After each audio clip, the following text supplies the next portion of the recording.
Hola chicos.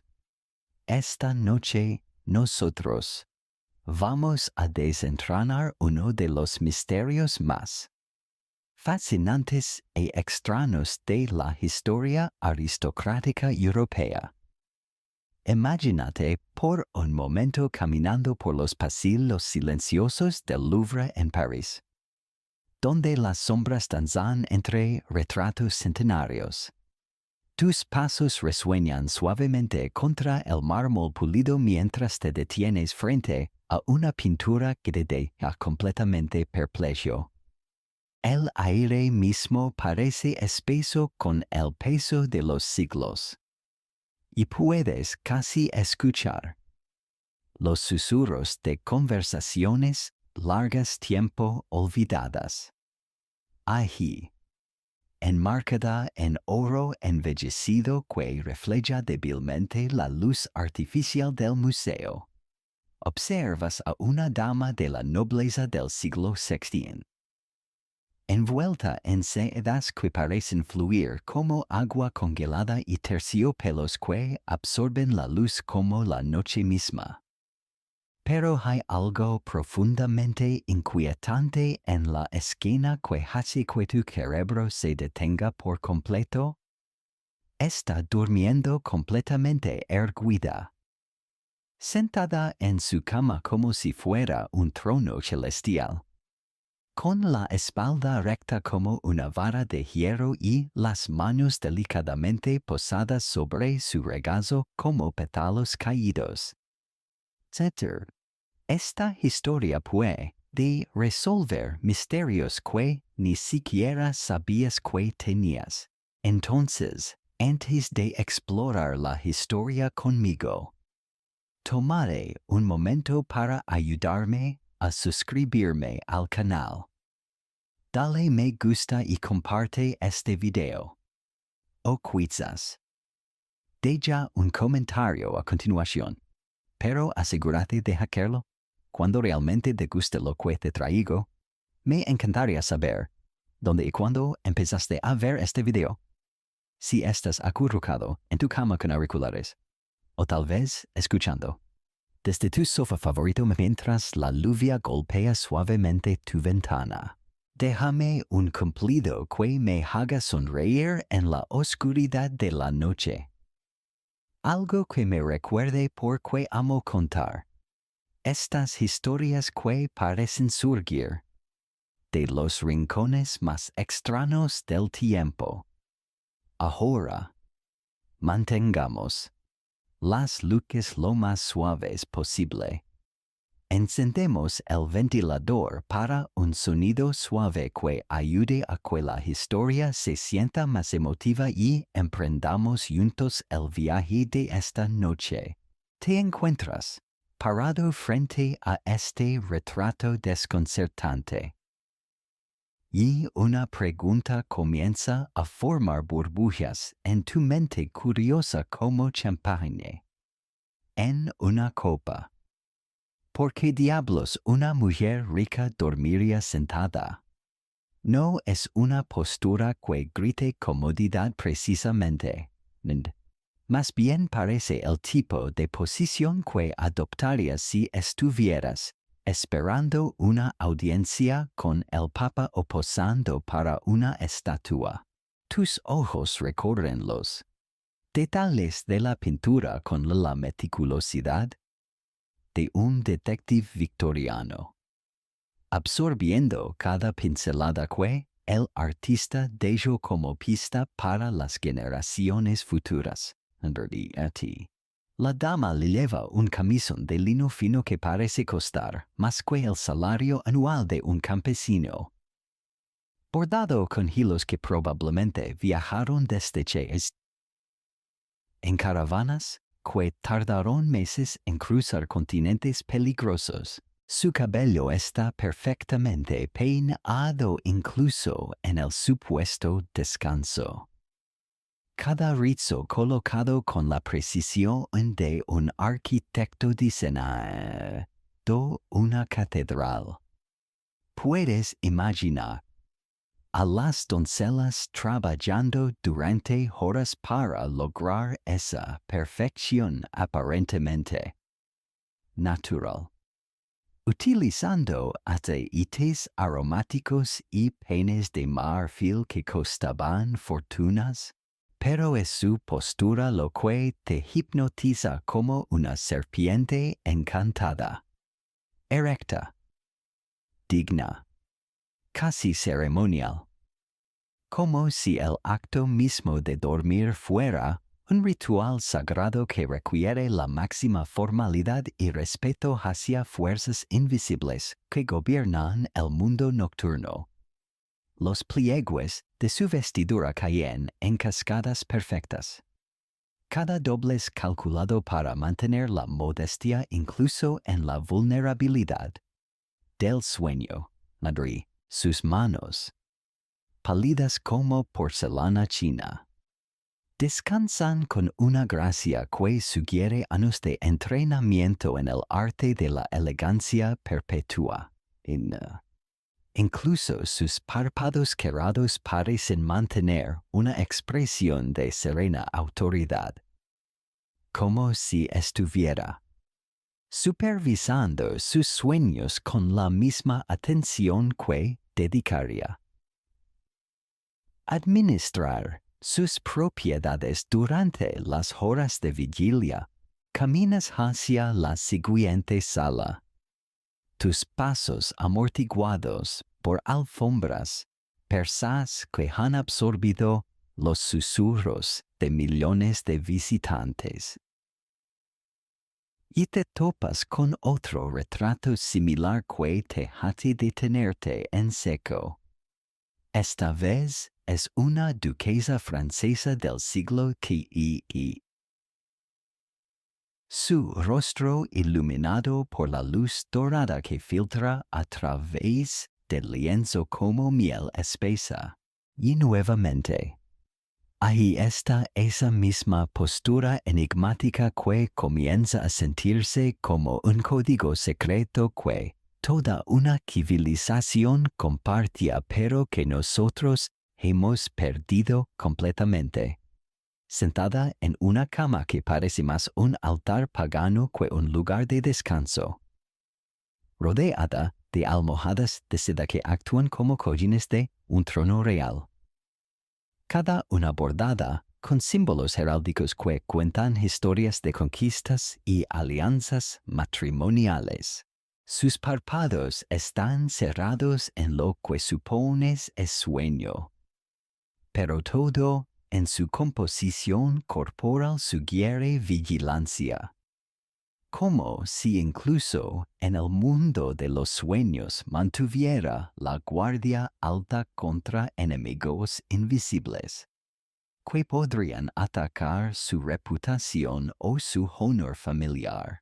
La luz de la vela painted en el cuadro proyecta sombras que danzan alrededor de su figura, creando una atmósfera que es simultáneamente íntima y ceremonial.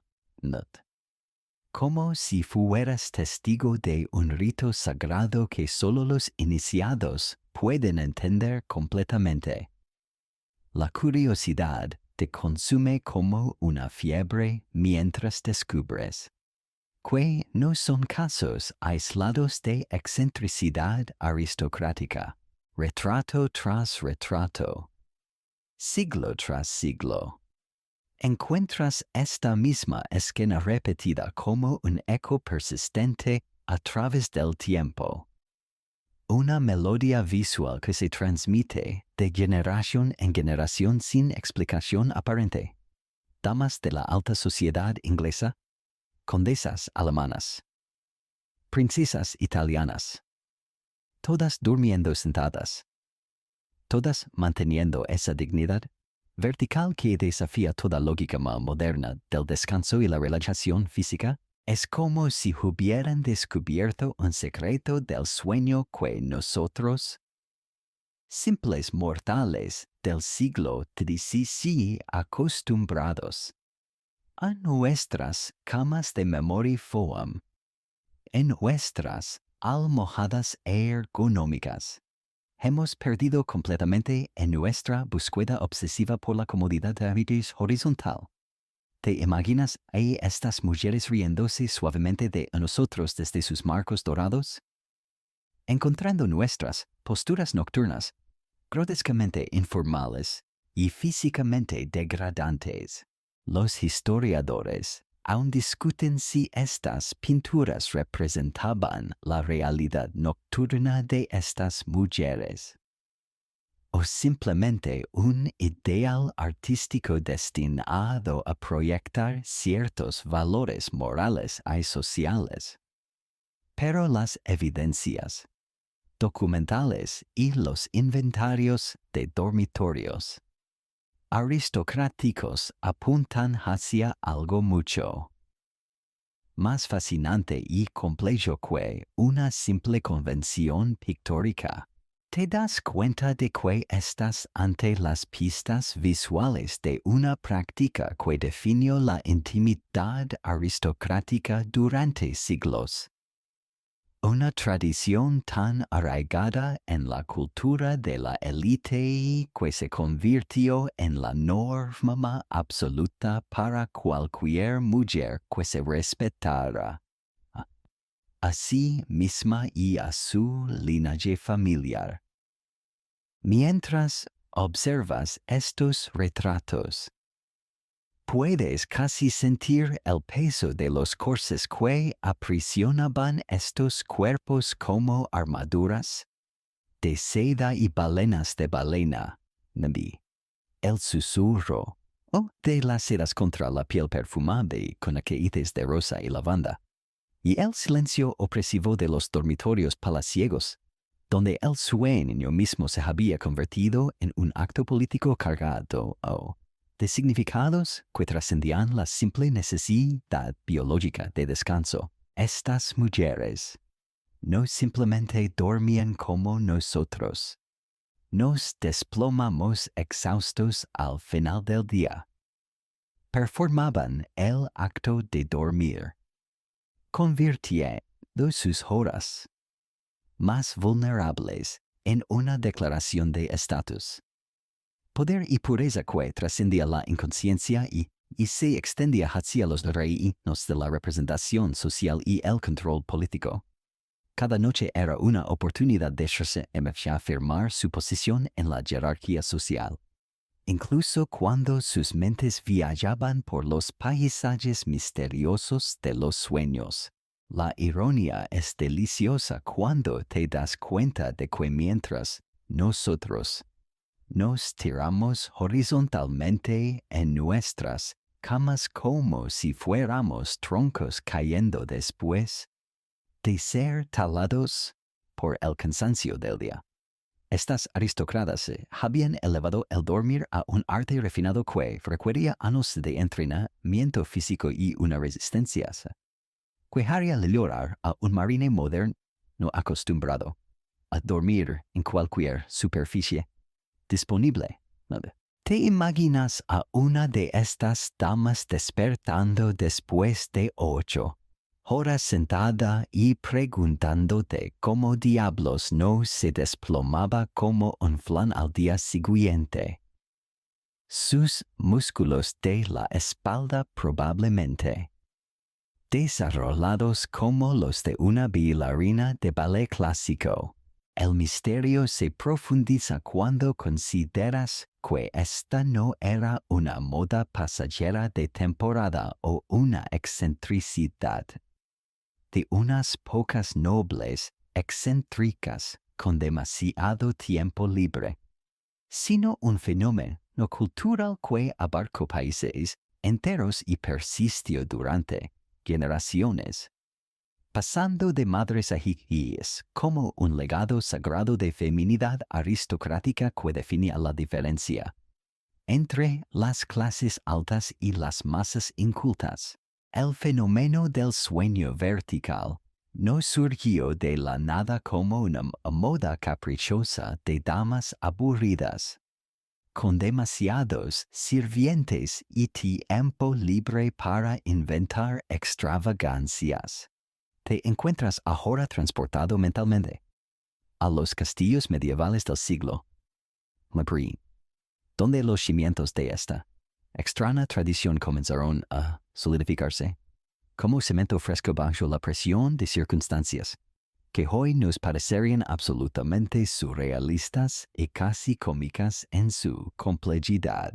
Imagínate caminando por los pasillos húmedos y fríos de un castillo normando, donde las corrientes de aire helado se cuelan por cada grieta de piedra como dedos espectrales que buscan robar el calor corporal de cualquier ser viviente, y donde el concepto mismo de privacidad era tan extraño como la idea de viajar a la luna.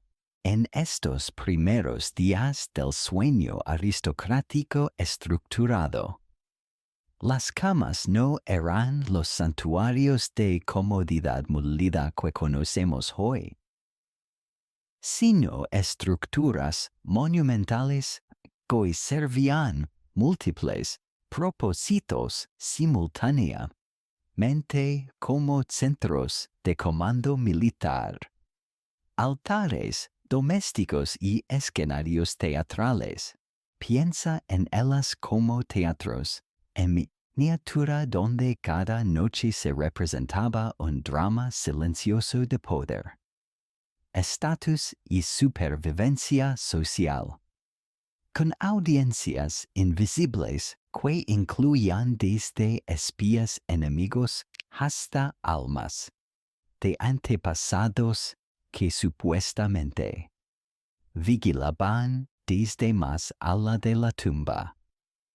Las primeras camas diseñadas específicamente para el sueño vertical emergieron de una necesidad práctica que se transformó gradualmente en símbolo de superioridad moral y refinamiento espiritual, como si el acto mismo de resistir la gravedad durante el descanso fuera una forma de demostrar que estas mujeres estaban hechas de material más fino que el resto de la humanidad. Los arquitectos medievales especializados en mobiliario aristocrático comenzaron a recibir encargos cada vez más elaborados, creando piezas que desafiaban tanto la comodidad como la lógica básica del descanso reparador. Los artesanos medievales, trabajando con las herramientas primitivas de su época pero armados con una creatividad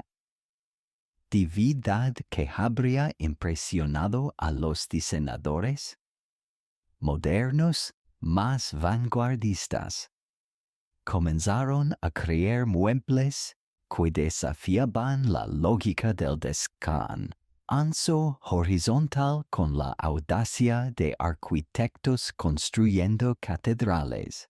Estas primeras camas trono estaban construidas con maderas nobles importadas desde bosque lejanos donde los árboles habían crecido durante siglos, taladas con símbolos religiosos y heráldicos que contaban historias de linajes, que se remontaban a los tiempos de Carlomagno, conquistas que habían redibujado los mapas de Europa. Los respaldos se alzaban hacia el cielo como catedrales góticas en miniatura, creando un efecto visual que sugería una conexión directa entre el durmiente y las fuerzas divinas que supuestamente gobernaban el destino humano desde sus tronos celestiales. Cada tala era una oración esculpida en madera, cada curva una invocación silenciosa a santos patronos que protegerían el sueño de la noble dama de pesadillas enviadas por enemigos. envidiosos o demonios atraídos por la riqueza y el poder. Los colchones, si es que podían llamarse así, eran construcciones de ingeniería que requerían equipos de sirvientes especializados para su mantenimiento diario. Sí, capas sobre capas de lana de corderos criados en monasterios, plumas de gansos alimentados exclusivamente con granos bendecidos, y hierbas aromáticas que se cambiaban según las fases lunares, para mantener las propiedades mágicas que supuestamente promovían sueños proféticos y visiones divinas. ¿Recuerdas los retratos que observaste en el museo? Ahora puedes entender que representaban el resultado final de siglos de evolución cultural. Pero en sus orígenes medievales, dormir sentada era una declaración mucho más cruda y directa de poder territorial y dominación social. Las damas nobles que adoptaron esta práctica estaban literalmente elevándose por encima de sus súbditos, incluso en el sueño, manteniendo una posición física que simbolizaba su proximidad a Dios y su distancia de la tierra sucia donde dormían los campesinos como animales en establos mal ventilados. La transición del sueño horizontal al vertical no ocurrió de la noche a la mañana como una revelación súbita, sino que se desarrolló gradualmente a través de generaciones de mujeres que competían por demostrar su superioridad refinada en una carrera armamentística de elegancia que se volvía más extrema con cada década que pasaba. Inicialmente, algunas pioneras visionarias comenzaron a dormir semi-reclinadas, apoyadas en montanas de almohadas que costaban más que una casa campesina completa con sus tierras de cultivo incluidas. Estas almohadas no eran simples cojines rellenos de paja como los que usaba la gente común, sino obras de arte textil que requerían meses de trabajo especializado, bordadas con hilos de oro y plata importados desde Constantinopla, rellenas con plumas de cisnes cazados específicamente para este propósito sagrado del descanso aristocrático durante expediciones que se organizaban como campanas militares menores. Cada almohada contaba una historia. Cada bordado representaba una alianza familiar o una conquista territorial, convirtiendo el acto de apoyar la cabeza en una reafirmación constante de poder político. Los diseños evolucionaron hacia formas cada vez más arquitectónicas, con almohadas que funcionaban como pilares estructurales para mantener el cuerpo en posición vertical durante las largas horas nocturnas. Los ingenieros textiles de la época, si es que podemos llamarlos así, desarrollaron sistemas de soporte que distribuían el peso corporal de manera que las damas pudieran mantener su postura digna sin despertarse con calambres que las haría gritar como banshees. Los historiadores aún discuten si la popularización del sueño vertical fue impulsada por razones médicas primitivas basadas en teorías humorales completamente erróneas o por consideraciones puramente sociales disfrazadas. de preocupaciones de salud. Pero los documentos de la época sugieren una combinación fascinante de ambos factores que se alimentaban mutuamente como serpientes mordían las colas. Los médicos medievales, armados con teorías que hoy nos harían reír, hasta las lágrimas o llorar de horror, proclamaban que dormir sentada permitía que los humores corporales circularan de manera más equilibrada, evitando que la sangre se acumulara peligrosamente en las extremidades inferiores durante las horas nocturnas. Estas teorías médicas, por absurdas que parezcan desde nuestra perspectiva moderna, equipada con siglos de conocimiento científico, proporcionaron la justificación intelectual perfecta para una práctica que ya se estaba estableciendo por razones completamente diferentes y mucho más mundanas. Era como si los médicos hubieran proporcionado retroactivamente la excusa académica para algo que las mujeres nobles ya deseaban hacer por razones de prestigio social y diferenciación de clase que nada tenían que ver con la salud física.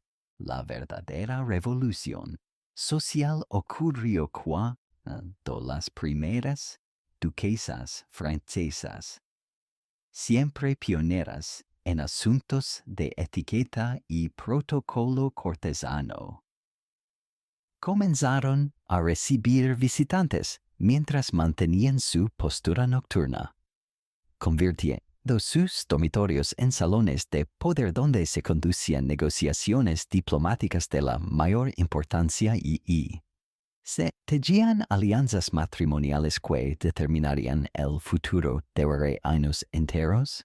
Imagínate la escena surrealista, una duquesa sentada majestuosamente en su cama trono, rodeada de cortinas de seda que se abrían y cerraban como el telón de un teatro barroco, recibiendo embajadores y pretendientes, mientras mantenía la ficción elaborada de estar en estado de descanso reparador. Esta práctica transformó fundamentalmente la naturaleza del dormitorio aristocrático, convirtiéndolo de un espacio privado destinado al descanso íntimo en un escenario semipúblico donde el sueño mismo se convertía en una forma sofisticada de diplomacia internacional. Las damas más astutas y políticamente conscientes aprendieron a utilizar su vulnerabilidad aparente como una forma paradójica de poder, creyendo una situación fascinante donde mostrar debilidad se convertía en demostración de fortaleza inquebrantable. Los rituales nocturnos se volvieron tan elaborados como ceremonias religiosas. Consecuencias específicas de preparación que podían durar horas y requerían equipos de especialistas en diferentes aspectos del sueño aristocrático, desde las doncellas encargadas de perfumar las sábanas con aceites importados hasta los médicos de corte que supervisaban la posición exacta de cada almohada para garantizar la circulación óptima de los humores corporales.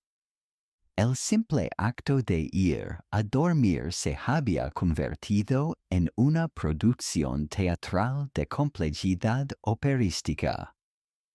La ironía histórica es deliciosa y casi cómica cuando consideras que Tras los hombres nobles de la época se desplomaban borrachos en sus lechos después de noches épicas de festines y combates, muchas veces sin siquiera quitarse las botas embarradas. Sus esposas egipcias habían convertido el acto de dormir en una ciencia exacta de posicionamiento social que requería años de entrenamiento físico y mental. Era como si hubieran descubierto que la verdadera batalla por el poder se libraba no en los campos de guerra cubiertos de sangre, sino en los dormitorios perfumados, donde cada noche representaba una oportunidad dorada de reafirmar o perder estatus social de manera irreversible. Los corses del periodo medieval tardío y renacentista no eran simplemente prendas de vestir diseñadas para realzar la figura femenina.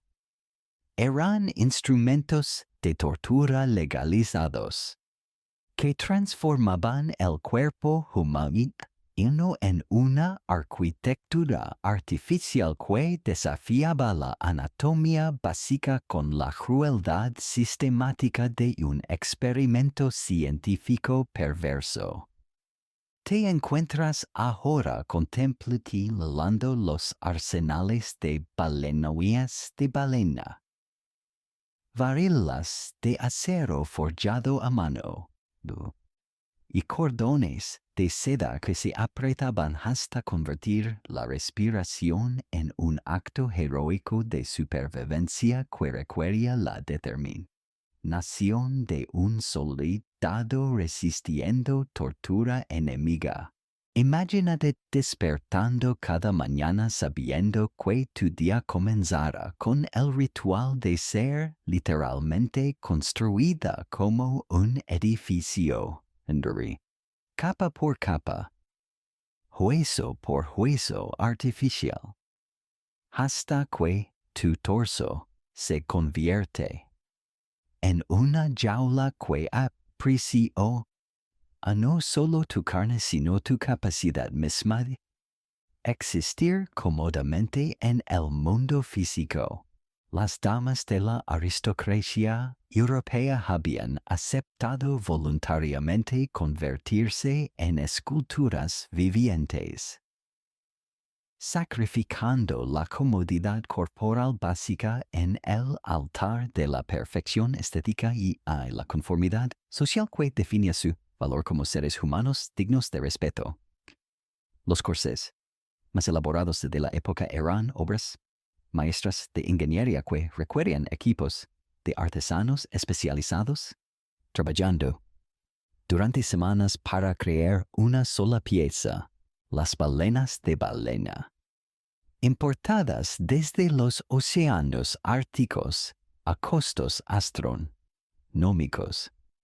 Se cortaban y moldeaban con la precisión de un relojero suizo, creando estructuras internas que redistribuyen completamente la presión corporal y forzaban la columna vertebral a adoptar curvas que la naturaleza nunca había intentado. Cada corse era único, diseñado específicamente para el cuerpo de su portadora como una armadura medieval personalizada, pero infinitamente más restrictiva y punitiva. ¿Recuerdas las damas en los retratos, sentadas tan elegantemente en sus camas, como reinas en sus tronos? Ahora puedes comenzar a entender que su postura vertical no era una elección sino una necesidad médica desesperada. Dormir acostada mientras levaban estos corses habría sido equivalente a intentar respirar mientras se está enterrado vivo bajo toneladas de tierra.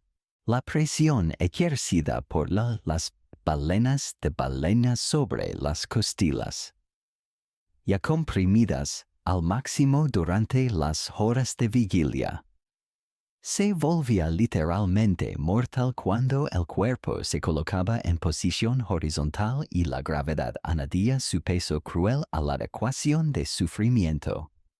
Los médicos de la época, armados con sus teorías humorales y su comprensión primitiva de la anatomía humana, inicialmente no comprendieron completamente las implicaciones respiratorias de sus propias recomendaciones de moda.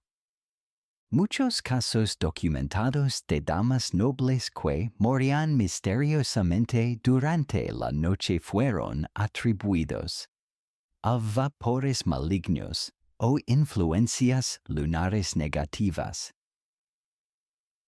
cuando en realidad estas mujeres habían sido o literalmente asfixiadas por sus propias prendas de vestir durante intentos desesperados de encontrar descanso horizontal, la evolución hacia el sueño sentado. Por tanto, no fue un refinamiento cultural, sino una adaptación de supervivencia que emergió de la necesidad biológica más básica, la capacidad de seguir respirando durante las horas nocturnas. Las primeras damas que adoptaron la postura vertical probablemente lo hicieron instintivamente, descubriendo que solo manteniendo el torso erecto podían permitir que sus pulmones comprimidos funcionaran lo suficiente para mantenerlas vivas hasta el amanecer. Cuando los sirvientes llegarían para liberar sus cuerpos de estas prisiones textiles, los corsés nocturnos, una subcategoría especializada de estas prendas infernales, fueron desarrollados específicamente para hacer el sueño vertical más tolerable.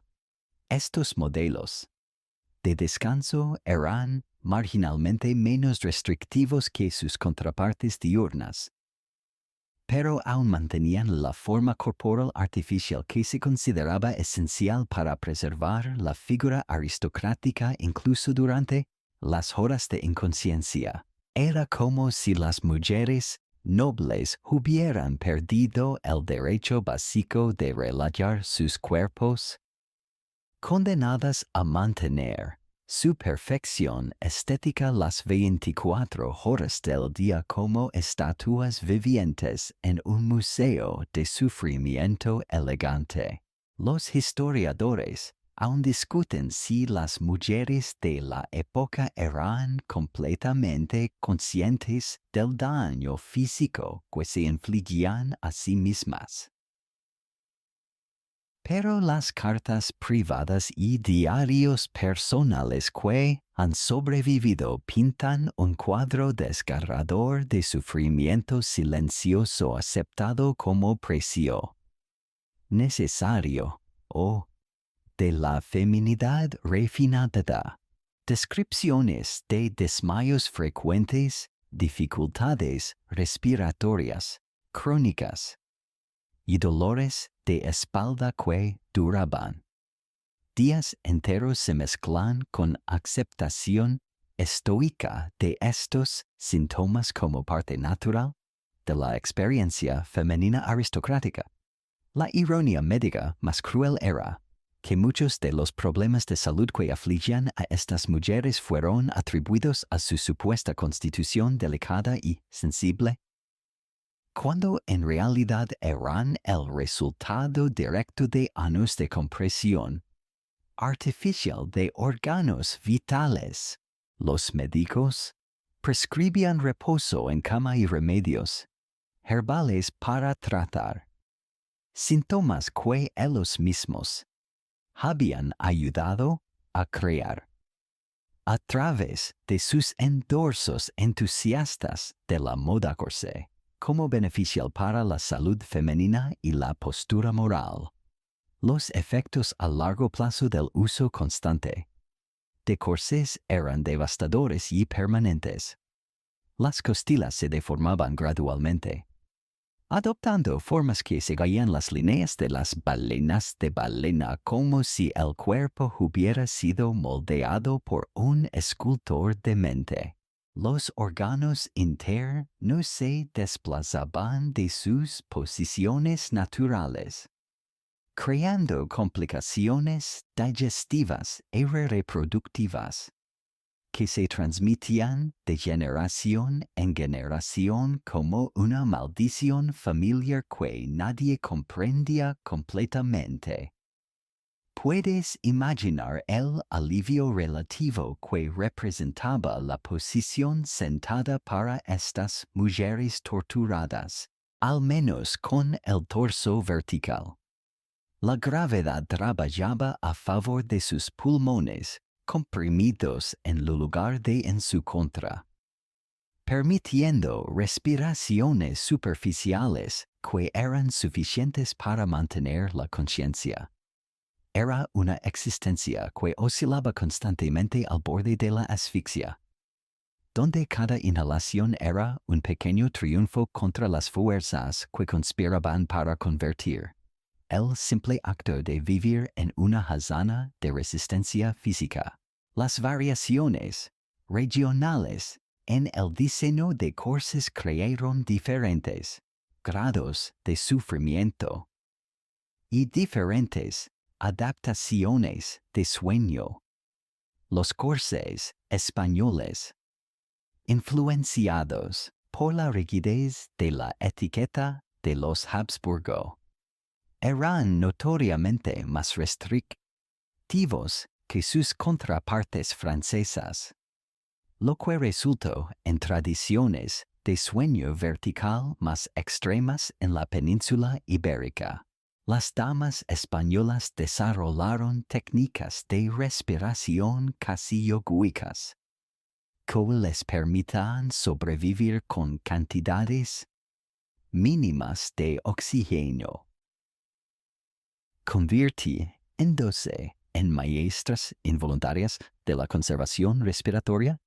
Los corsés ingleses, por el contrario, mostraban cierta influencia de las tradiciones germánicas más prácticas, permitiendo respiraciones ligeramente más profundas que facilitaban periodos más largos de sueño vertical sin el riesgo inmediato de colapso cardiorrespiratorio.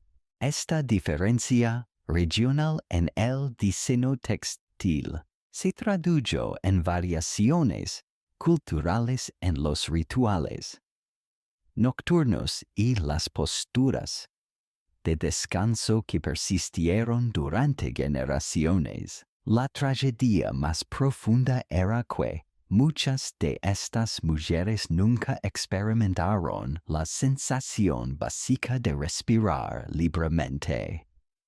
Después de la pubertad, sus pulmones comprimidos desde la adolescencia temprana se desarrollaron de manera anormal, adaptándose a funcionar en condiciones que habrían matado a cualquier persona moderna en cuestión de horas.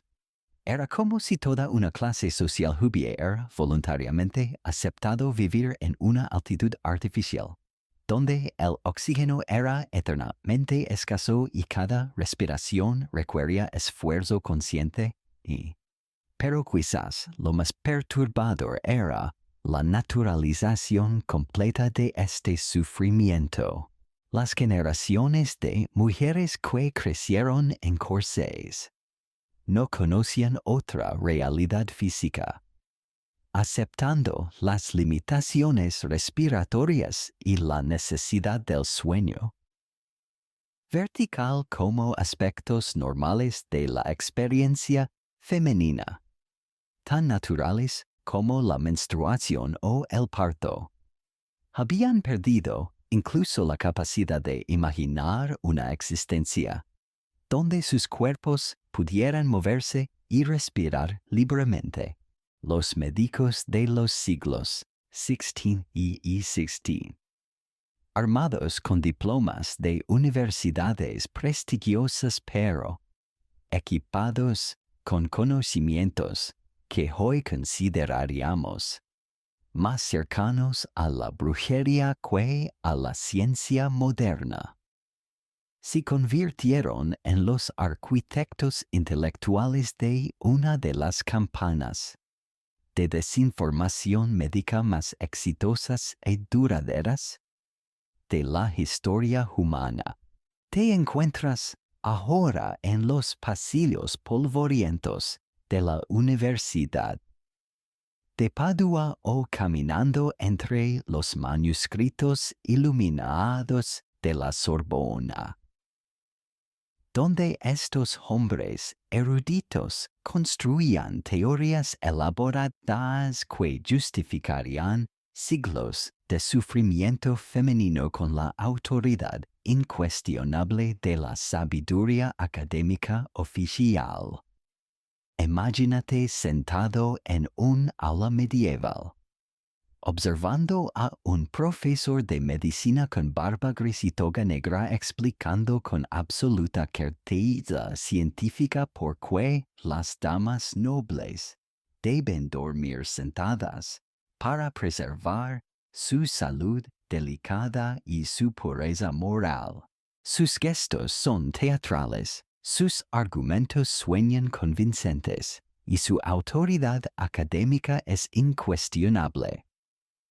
Pero cada palabra que pronuncia está construida sobre fundamentos de ignorancia tan profunda que resulta casi cómica en su absurdidad sistemática y su confianza inquebrantable en teorías completamente erróneas.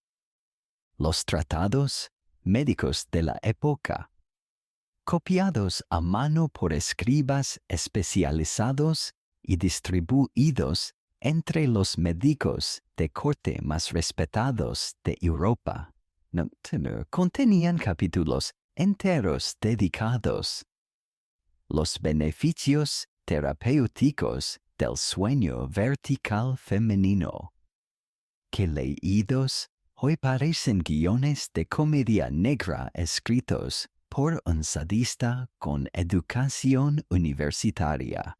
Estos documentos, adornados con ilustraciones anatómicas, que mostraban más imaginación que precisión científica, describían el cuerpo femenino como una máquina hidráulica delicada que requería posicionamiento específico para funcionar correctamente. La teoría de los humores corporales, heredada de los antiguos griegos pero distorsionada a través de siglos de malinterpretación y superstición medieval, y proporcionaba el marco teórico perfecto para justificar cualquier práctica por absurda que fuera.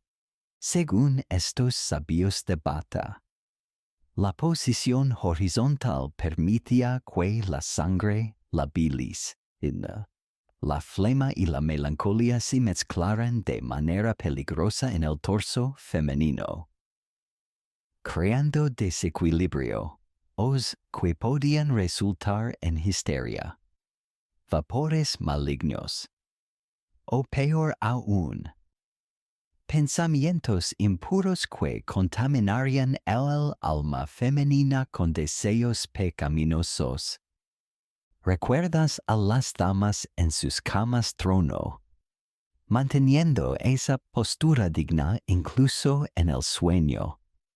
Ahora puedes entender que detrás de esa imagen de elegancia se escondía una red compleja de teorías pseudocientíficas que habían convertido el simple acto de dormir en un procedimiento médico supervisado por profesionales que cobraban fortunas por su ignorancia especializada. Estos médicos no eran charlatanes, conscientes de su engaño, sino verdaderos creyentes en un sistema de conocimiento que había elevado la especulación a la categoría de verdad científica irrefutable. Los médicos más respetados de la época, aquellos que servían en las cortes reales y cuyas opiniones influenciaban las prácticas de toda Europa, desarrollaron clasificaciones elaboradas de posiciones de sueño que hoy nos parecerían salidas de un manual de tortura medieval disfrazado de texto médico. Según sus teorías, dormir completamente horizontal era apropiado solo para campesinas y mujeres de clase baja, cuyos humores corporales supuestamente más gruesos y vulgares podían tolerar la mezcla desordenada que resultaba de la posición acostada. Las damas aristocráticas, por el contrario, poseían humores más refinados y delicados que requerían la separación cuidadosa que solo el sueño vertical podía proporcionar. Era como si estos médicos hubieran inventado una fisiología completamente diferente para la aristocracia, donde la sangre azul literalmente se comportaba de manera distinta a la sangre común, requiriendo tratamientos especializados que coincidían convenientemente con las necesidades sociales de diferenciación de clase. Los historiadores aún discuten si estos médicos genuinamente creían en sus propias teorías, o si conscientemente participaban en una conspiración para mantener prácticas que beneficiaban económicamente a toda una industria de especialistas en salud femenina aristocrática.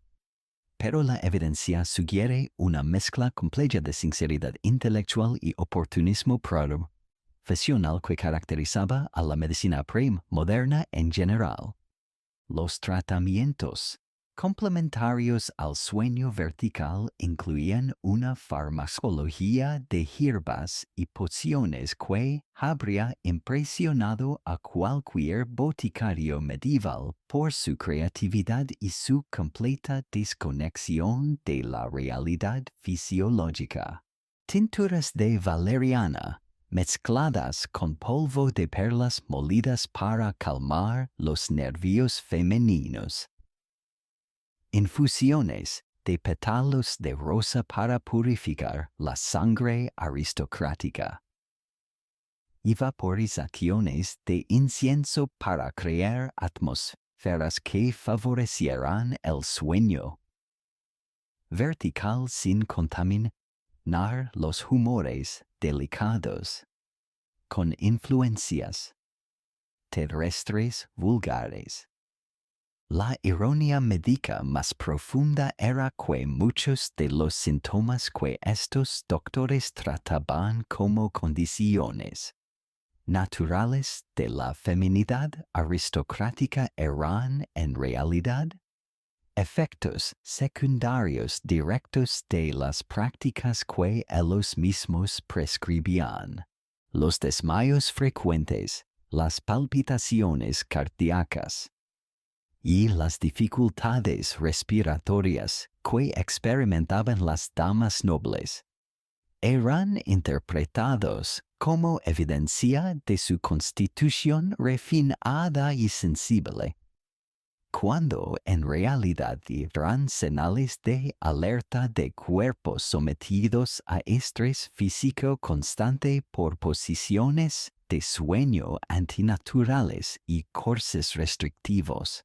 Los médicos desarrollaron también teorías elaboradas sobre la conexión entre postura nocturna y fertilidad femenina, argumentando que el sueño vertical promovía la concepción de herederos más saludables y nobles al permitir que los humores reproductivos se organizaran de manera más aristocrática dentro del útero.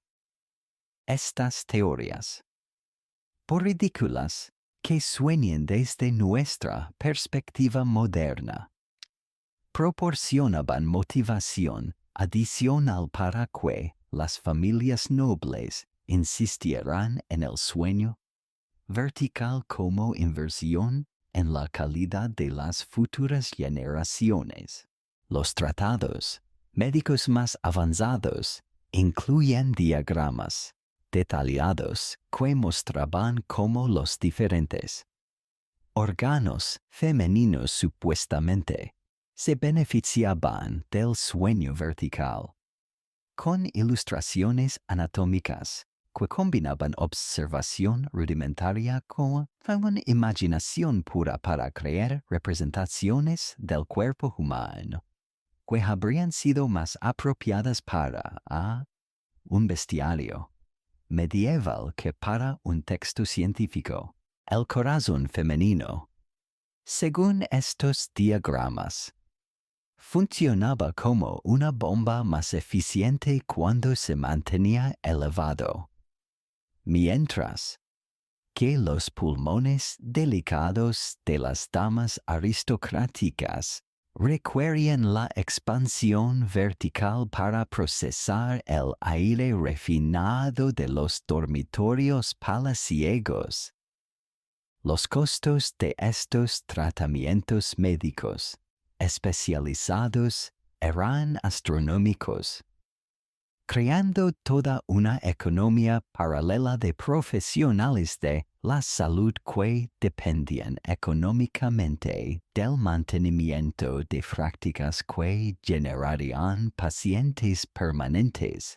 Los médicos de corte que se especializaban en trastornos del sueño femenino aristocrático podían cobrar honorarios equivalentes a los salarios anuales de artesanos enteros, convirtiendo la ignorancia médica en una industria lucrativa que tenía intereses económicos claros en perpetuar las prácticas que pretendía curar.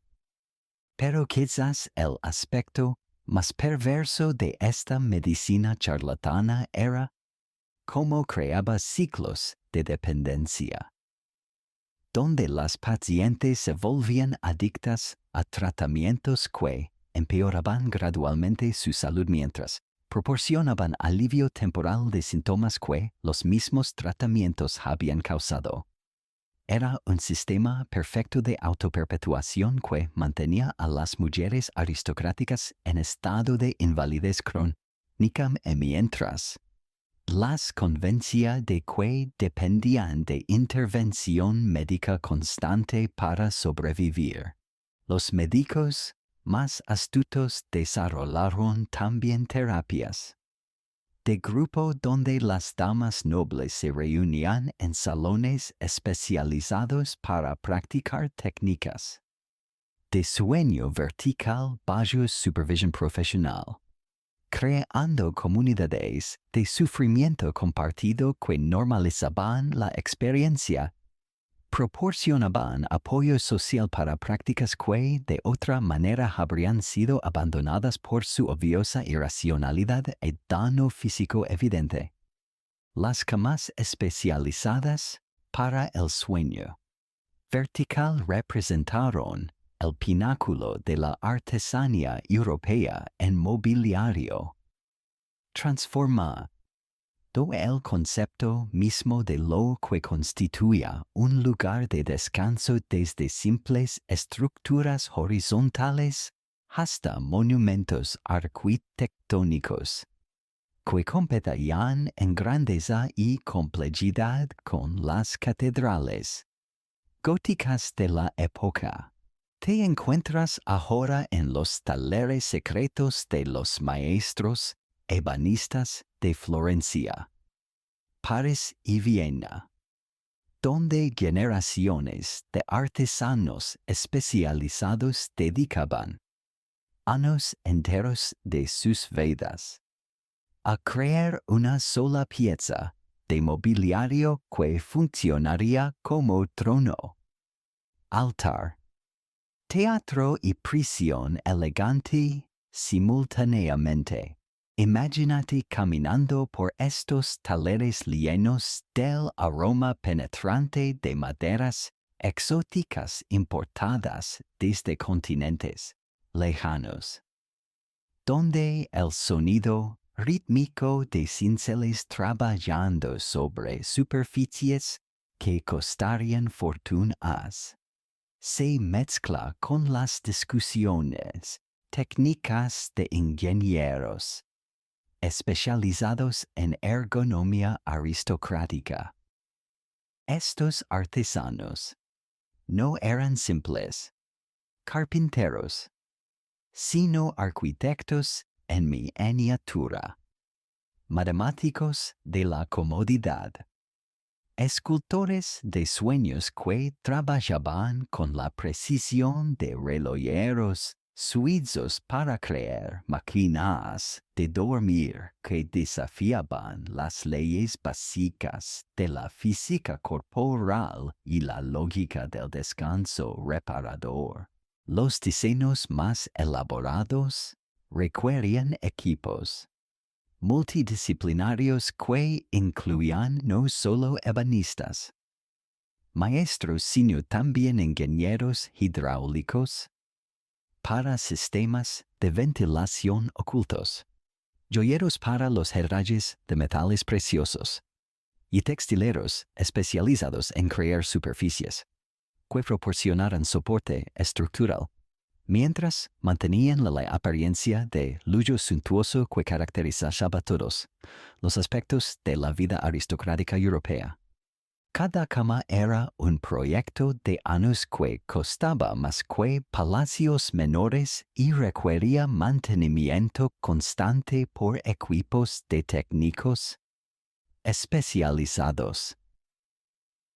¿Recuerdas las pinturas donde las damas aparecían sentadas tan elegantemente en sus lechos como diosas en templos? Ahora puedes comprender que detrás de esa imagen de serenidad se escondían obras maestras de ingeniería que habían revolucionado completamente la arquitectura del mobiliario doméstico. Estas camas trono no eran adaptaciones improvisadas, sino diseños completamente reimaginados que partían de cero para crear soluciones a problemas que nadie antes había considerado siquiera dignos de atención académica seria. Los respaldos principales, talados en maderas como ébano africano, caoba americana, o roble de bosques germánicos centenarios, se alzaban frecuentemente hasta alturas de 2 metros o más, creando efectos visuales que transformaban el dormitorio en capilla personal donde el sueño se convertía en adoración y el descanso en ceremonia religiosa. Cada tala contaba historias genealógicas completas, con figuras de antepasados ilustres, escudos heráldicos que documentaban alianzas matrimoniales de siglos pasados y símbolos religiosos que invocaban protección divina durante las horas vulnerables de la inconsciencia nocturna. Los sistemas de almohadas representaban por sí solos revoluciones en ingeniería textil que disiparon por siglos desarrollos que consideramos modernos. Los diseñadores crearon configuraciones piramidales de cojines con densidades variables, donde cada almohada cumplía funciones específicas en el soporte corporal. Unas para la región lumbar, otras para mantener la posición de los brazos, algunas especializadas en sostener la cabeza en el ángulo exacto que prevenía dolores cervicales, mientras preservaba el peinado elaborado que había requerido horas de trabajo artístico por parte de especialistas en cabello aristocrático. Los materiales de relleno se seleccionaban con criterios que combinaban consideraciones prácticas con simbolismo social y creencias médicas de la época. Plumas de cisnes criados en monasterios específicos para pureza espiritual. Lana de corderos que pastaban solo en tierras bendecidas por obispos. Y sedas producidas por gusanos alimentados exclusivamente con joyas de moreras plantadas en suelos consagrados los creaban. Jerarquías de suavidad que correspondían directamente con jerarquías sociales y espirituales que definían el valor humano, no en términos de proximidad a la divinidad. Los historiadores aún discuten si estos materiales exóticos realmente proporcionaban mayor comodidad física y si su valor residía principalmente en su capacidad de comunicar estatus social y pureza moral. Pero los inventarios detallados de palacios europeos sugieren que las diferencias de costo entre almohadas comunes y aristocráticas eran tan enormes que claramente servían funciones sociales que trascendían la simple comodidad física. Los mecanismos de ajuste representaban triunfos de ingeniería preindustrial que no serían igualados hasta la revolución industrial del siglo. Sistemas de poleas ocultas permitían modificar el ángulo del respaldo principal, mientras que plataformas móviles posibilitaban ajustes en la altura total del conjunto para acomodar diferencias en estatura corporal o preferencias individuales de inclinación. Estos mecanismos estaban tan ingeniosamente ocultos dentro de la estructura decorativa que las camas parecían monolitos sólidos taselados de bloques únicos de madera preciosa.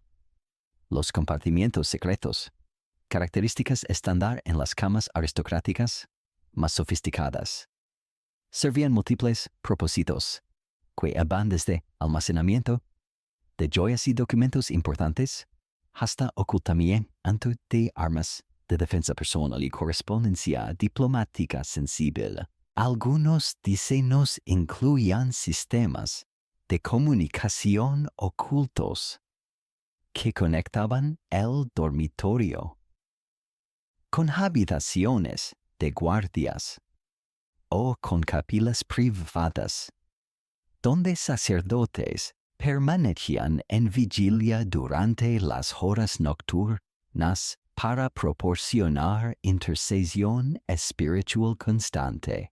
La ventilación representaba un desafío técnico particularmente complejo, ya que las damas aristocráticas requerían aire fresco constante para contrarrestar los efectos sofocantes de sus corsés restrictivos.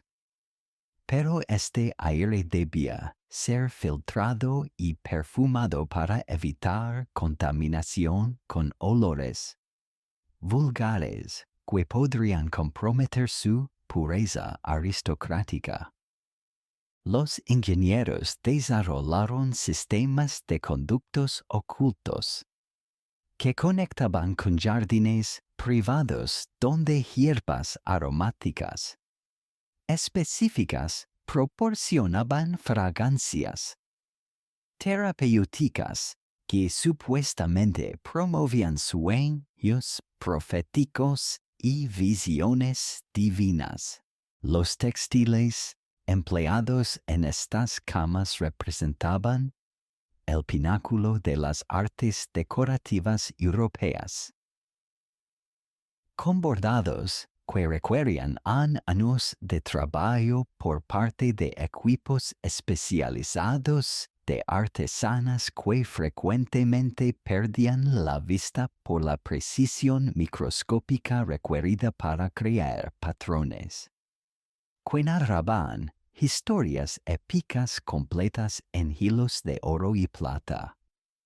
Cada conjunto de sábanas, cobertores y cortinas constituía una biblioteca textil que documentaba la historia familiar, las alianzas políticas y las aspiraciones espirituales de sus propietarias a través de simbolismo visual que solo los iniciados en heráldica aristocrática podían interpretar completamente.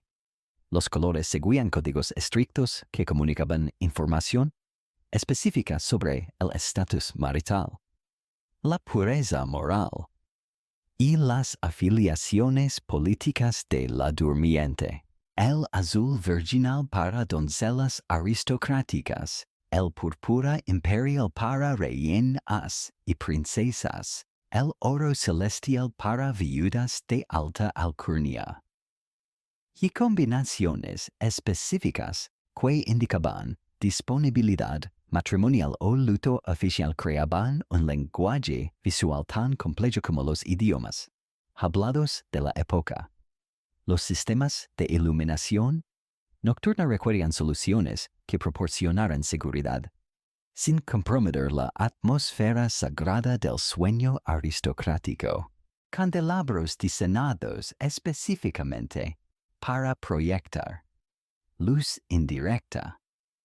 Lámparas de aceite perfumado que quemaban combustibles importados desde Tierra Santa y espejos posicionados estratégicamente para multiplicar la luz de velas especialmente bendecidas creaban efectos lumínicos que transformaban el dormitorio o en escenario teatral donde cada noche se representaba el drama silencioso de sueño como performance artística y declaración política simultáneamente.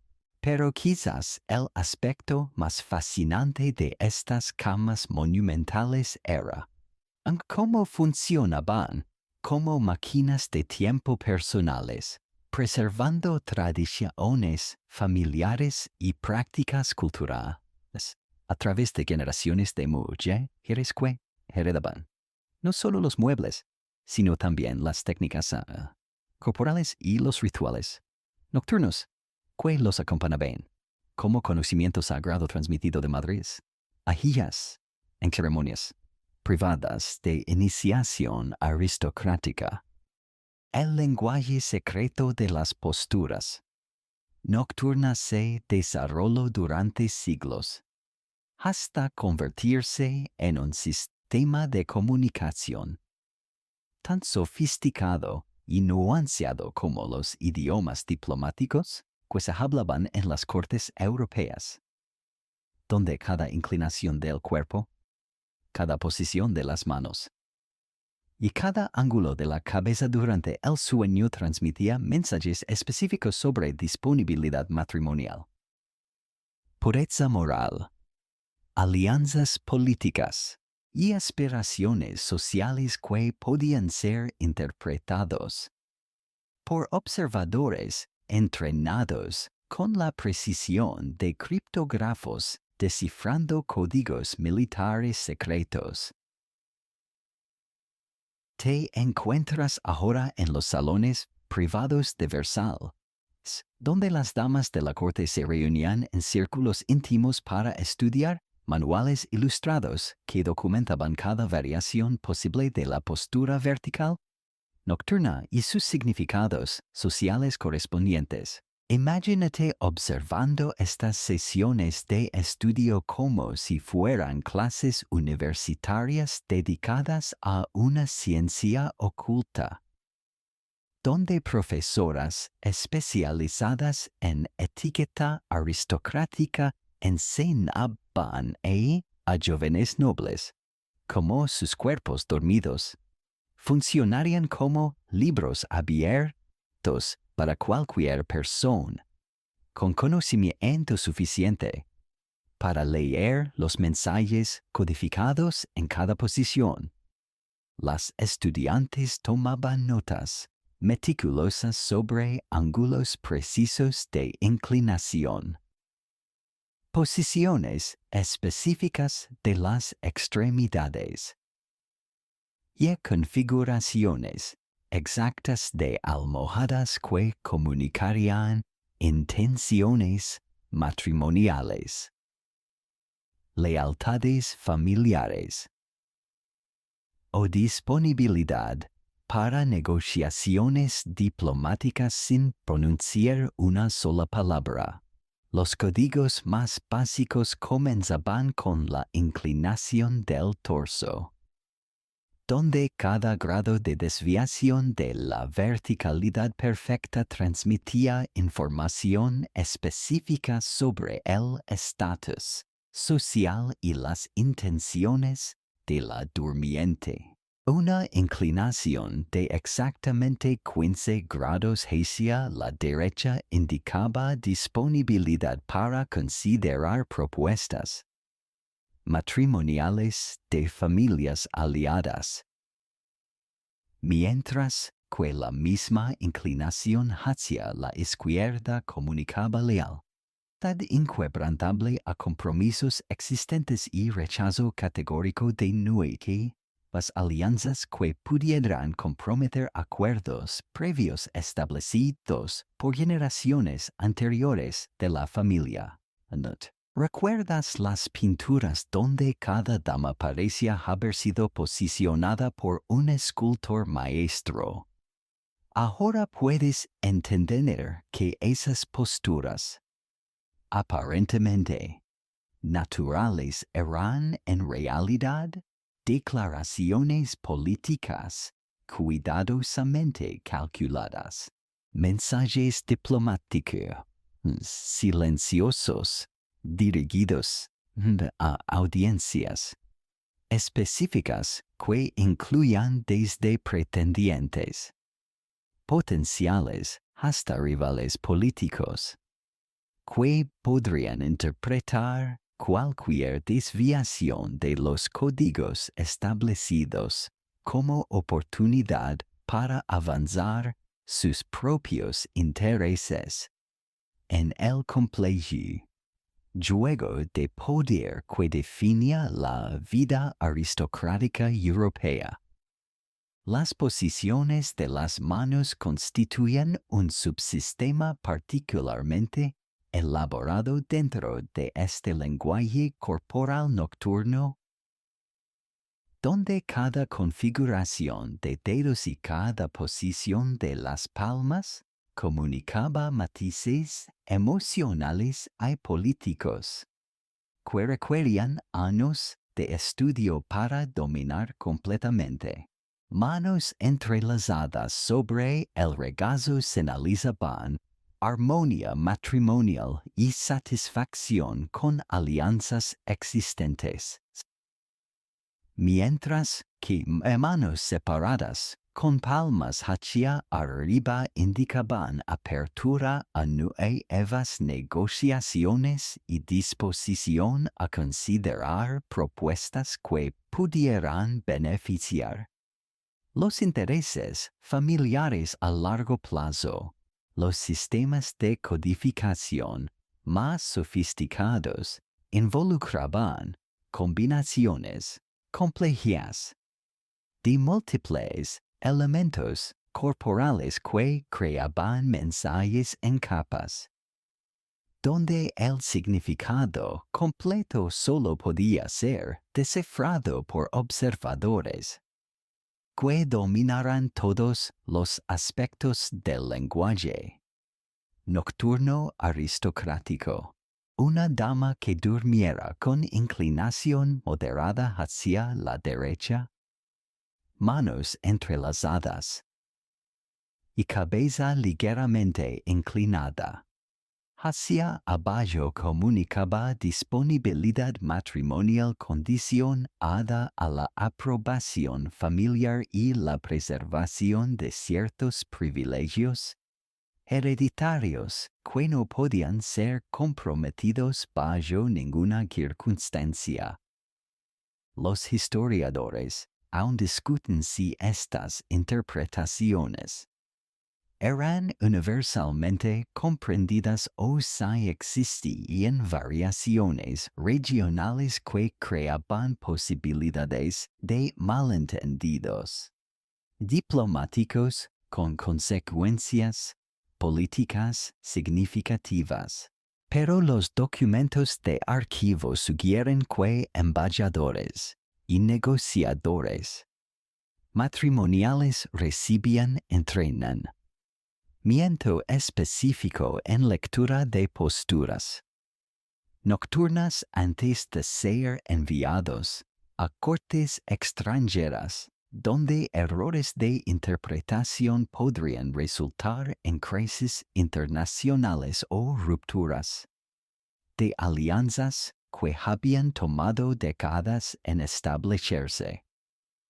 Las variaciones estacionales añadían otra capa de complejidad al sistema, donde las mismas posturas básicas adquirían significados diferentes dependiendo de la época del año y las festividades religiosas que pudieran influir en el clima político general durante los periodos de Cuaresma.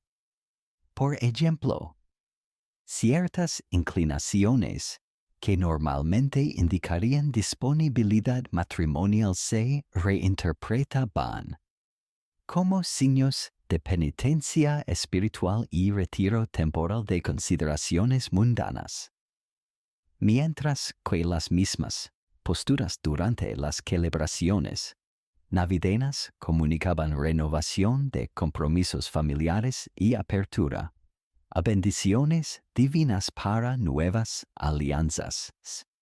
Los accesorios nocturnos funcionaban como modificadores gramaticales dentro de este lenguaje corporal, donde la presencia o ausencia de elementos específicos como rosarios, amuletos familiares o joyas hereditarias alteraba fundamentalmente el significado de posturas que, de otra manera, podrían ser interpretadas de manera completamente diferente. Un collar de perlas heredado de la bisabuela transformaba una postura de disponibilidad matrimonial en declaración de continuidad dinástica, while la ausencia de joyas tradicionales durante el sueño podía señalizar rebeldía generacional o crisis familiar interna que debía ser investigada discretamente por observadores diplomáticos entrenados. La training requerida para dominar este sistema de comunicación nocturna comenzaba en la infancia temprana, donde niñas aristocráticas aprendían a controlar sus posturas de sueño con la misma disciplina que dedicaban al aprendizaje de idiomas extranjeros o música clásica. Instructoras especializadas visitaban los nurseries palaciegos para enseñar a futuras damas cómo sus cuerpos funcionarían como instrumentos diplomáticos incluso durante las horas de inconsciencia. Preparación que continuaba hasta la edad adulta con refinamientos constantes y actualizaciones sobre nuevos códigos que emergían de desarrollos políticos contemporáneos. Los errores en la comunicación postural podían tener consecuencias devastadoras que se extendían mucho más allá de malentendidos personales, potencialmente precipitando crisis matrimoniales, rupturas de alianzas militares, o incluso conflictos armados entre familias, poderosas que interpretaran posturas nocturnas como insultos deliberados o rechazos categóricos de propio. Estas que habían sido comunicadas a través de canales diplomáticos oficiales durante meses de negociaciones delicadas. Las servants especializadas en vigilancia nocturna desarrollaron expertise profesional en interpretación de posturas que las convertía en valuable assets para familias que dependían de intelligence gathering, para mantener sus posiciones in the constantly shifting landscape de politics aristocraticas europeas. Estas women trained in reading sleeping positions podían proporcionar información crucial sobre las verdaderas intenciones y lealtades de rivales políticos. Information que frequently determinaba strategies para marriages, alliances, y even military campaigns, que reshapearían los boundaries de reinos enteros. Los manual instruction elaborados durante este periodo incluían ilustraciones detalladas que mostraban hundreds de variaciones posibles en sleeping positions, cada una annotated con explanaciones precisas de sus meanings diplomáticos y social contexts apropiados para su utilización. Estos texts funcionaban como diccionaries del lenguaje corporal el nocturno, reference material que se passed down through generations de aristocratic families como heirlooms tan valuable como jewels. Land titles, que definían family status y power, pero perhaps el aspecto más fascinante de este comunicación system era como permitía a women aristocráticas ejercer forms de political influence y personal agency que de otra manera habrían sido completamente denied to them in societies donde their voices rarely carried weight in official diplomatic channels through careful control de their sleeping postures. Estas ladies podían communicate their preferences, rejections, wise strategic thinking, de maneras que influenciaban major political developments while maintaining the fiction de feminine passivity y dependence que characterized official gender roles de la época. Los ejércitos silenciosos de criadas que custodiaban el sueño vertical de sus señoras representaban una de las profesiones más especializadas y mejor remuneradas del servicio doméstico aristocrático, donde mujeres entrenadas durante años en técnicas de vigilancia nocturna, primeros auxilios respiratorios y interpretación de signos vitales se convertían en guardianas literales de la vida y la muerte de las damas nobles que dependían de su expertise para sobrevivir cada noche en sus elaboradas prisiones textiles y sus posturas corporales que desafiaban la anatomía básica con consecuencias potencialmente fatales. Y te encuentras ahora observando los cuartos de servicio de un palacio barroco, donde estas especialistas nocturnas se preparan para sus turnos de vigilancia con la seriedad de soldados preparándose para batalla. armadas, con conocimientos médicos, rudimentarios, pero crucial y técnica, de intervención que podrían significar la diferencia entre despertar al amanecer o nunca despertar.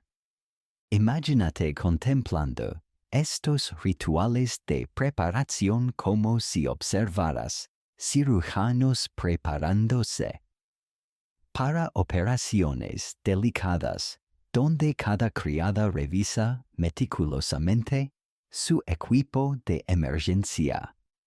Frascos de sales aromáticas para revivir a damas que hubieran perdido la conciencia por falta de oxígeno. Tijeras especializadas para cortar corsés en caso de crisis respiratoria y una variedad de aceites y ungüentos para masajear extremidades que hubieran perdido o circulación debido a la presión constante. De balena y cordones apretados hasta límites que bordeaban la tortura sistemática pero socialmente aceptada. Los turnos de vigilancia se organizaban en rotaciones complejas que garantizaban observación constante.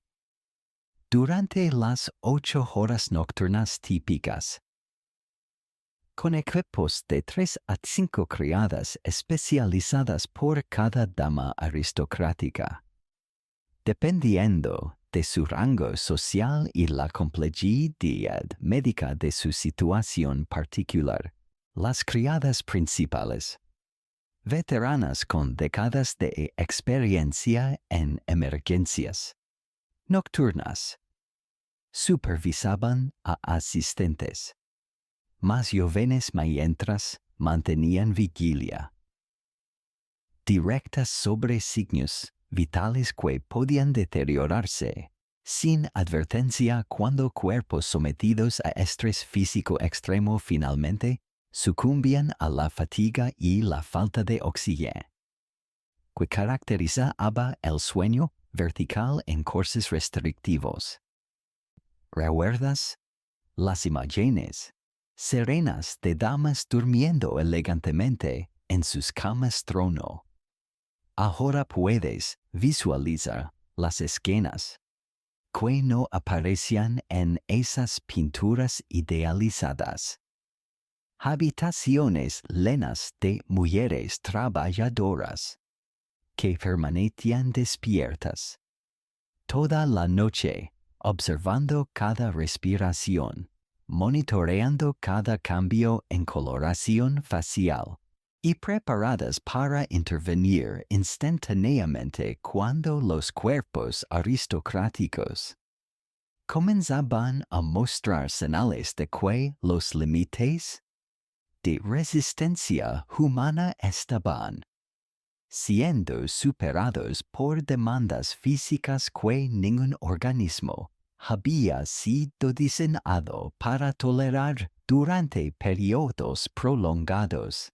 Las técnicas de resucitación desarrolladas por estas criadas especializadas anticiparon por siglos métodos que consideramos modernos, incluyendo formas primitivas de respiración artificial donde las vigilantes nocturnas literalmente soplaban aire en los pulmones de damas que habían dejado de respirar debido a la presión excesiva de sus corsés.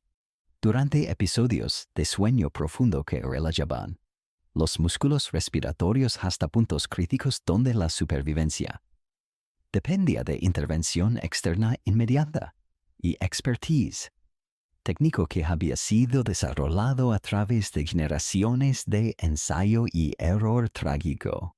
Los protocolos de emergencia establecían jerarquías claras de respuesta, que determinaban que criada tenía autoridad para tomar decisiones específicas durante crisis nocturnas.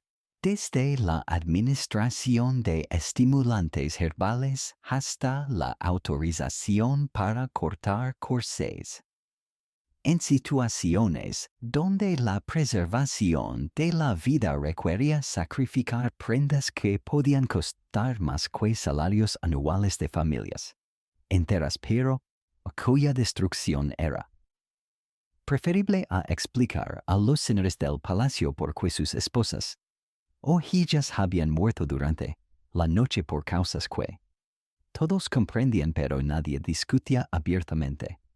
Los salarios de estas especialistas nocturnas reflejaban tanto la importancia crítica de sus servicios como los riesgos profesionales asociados con una carrera donde errores de juicio o momentos de inatención podían resultar en muertes aristocráticas que precipitarían investigaciones legales, demandas familiares y posible ejecución por negligencia criminal en casos donde autoridades determinaran que servants habían fallado en sus duties de protección durante las horas vulnerables, cuando sus employers dependían completamente de profesional vigilancia para survival básica.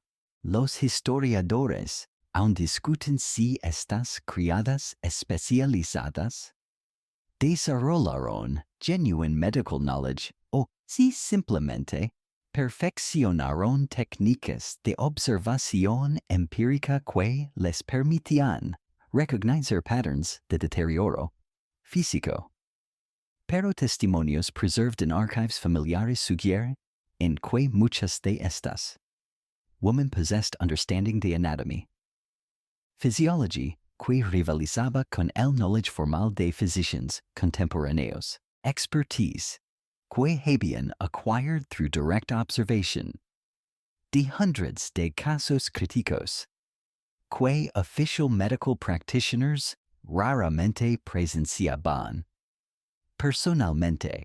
Las tools especializadas utilizadas por vigilantes nocturnas incluyen instruments que habían sido specifically designed para emergencias relacionadas con sleeping aristocrático, mirrors pequeños para checking respiración minimal, feathers para detecting slight air movement cuando breathing se volvía tan shallow que era barely perceptible.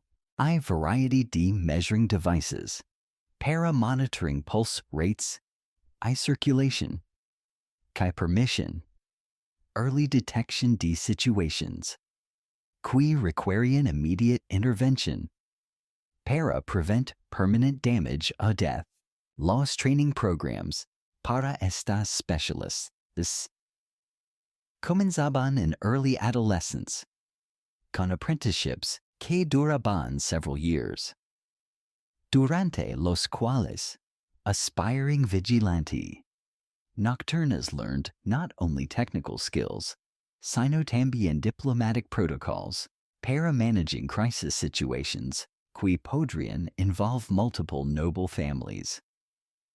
Visiting dignitaries o political figures ca yes safety durante overnight stays determinaba a relationships in entire kingdoms, I whose deaths durante allegedly routine sleeping periods podían precipitate international incidents con consequences que extended far beyond individual palaces donde tragedies occurred. Las communication networks entre vigilantes nocturnas de different noble houses funcionaban como intelligence systems que permitted sharing de information sobre new techniques, emerging health threats, innovations and emergency procedures que podían mean diferencia entre successful crisis management, catastrophic failures would reflect poorly an entire professional community, despecialized servants, caius reputations, dependienti maintaining perfect records, de client survival. Durante decades, de-service and increasingly dangerous conditions, los psychological stresses asociados con esta profesión eran enormous. Ya que estas, women lived with constant awareness, their employers' lives dependían completely. Their vigilance durante hours, cuando natural human tendency era to sleep, creating situations donde professional duty conflicted directly. Con biological needs for rest, que could not be ignored indefinitely without serious health consequences para las vigilantes themselves, muchas de las cuales developed chronic insomnia, anxiety disorders shortened their own lifespans while they extended those their aristocratic employers, las retirement benefits para vigilantes. Nocturnas veteranas frequently included small pensions, y housing arrangements, que recognized their service pero también reflected understanding, que women who had spent decades surviving in high-stress environments rarely lived long after leaving their positions, partly due to health damage sustained durante years, to sleep deprivation pero también. Because knowledge they possessed about vulnerabilities, secrets to noble families made them potential security risks, que required careful management, even after their active service had ended. Pero perhaps el most fascinating aspect de este sistema era como created underground networks de women who possessed detailed knowledge sobre most powerful families on Europe. Information que included not only medical vulnerabilities, sino también personal secrets, political affiliations, family dynamics que had been observed durante countless nights de intimate vigilance, knowledge que rarely found its way into official historical records, pero que undoubtedly influenced major political developments through informal channels, que historians are only beginning to understand.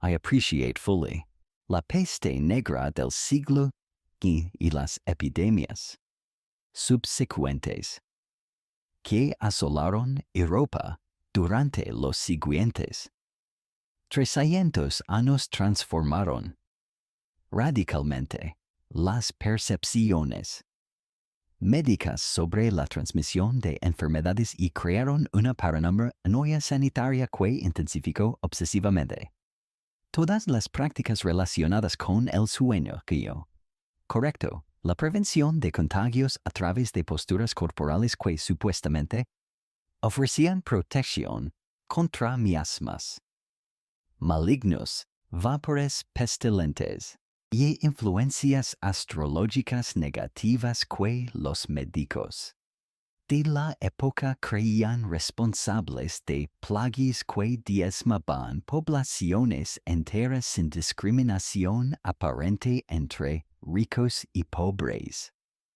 nobles y campesinos, santos y pecadores.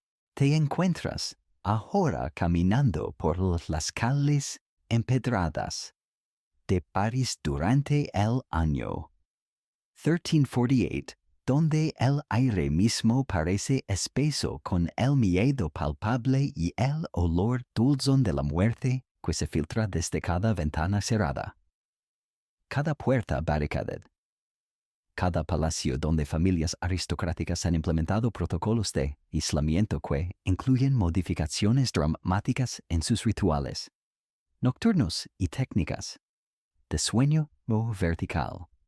Imagínate observando cómo la llegada de la plaga transformó dormitorios palaciegos en fortress sanitarios donde el sueño vertical no era simplemente una cuestión de estatus social, sino literalmente una estrategia de supervivencia basada en teorías médicas que, aunque completamente erróneas desde nuestra perspectiva moderna, proporcionaban la única esperanza psicológica disponible para familias que veían morir a sus vecinos, servants, y eran miembros de la realeza con regularidad aterrorizante que hacía que cada amanecer sintiera como una victoria pequeña contra fuerzas invisibles que seemed determined to extinguish entire bloodlines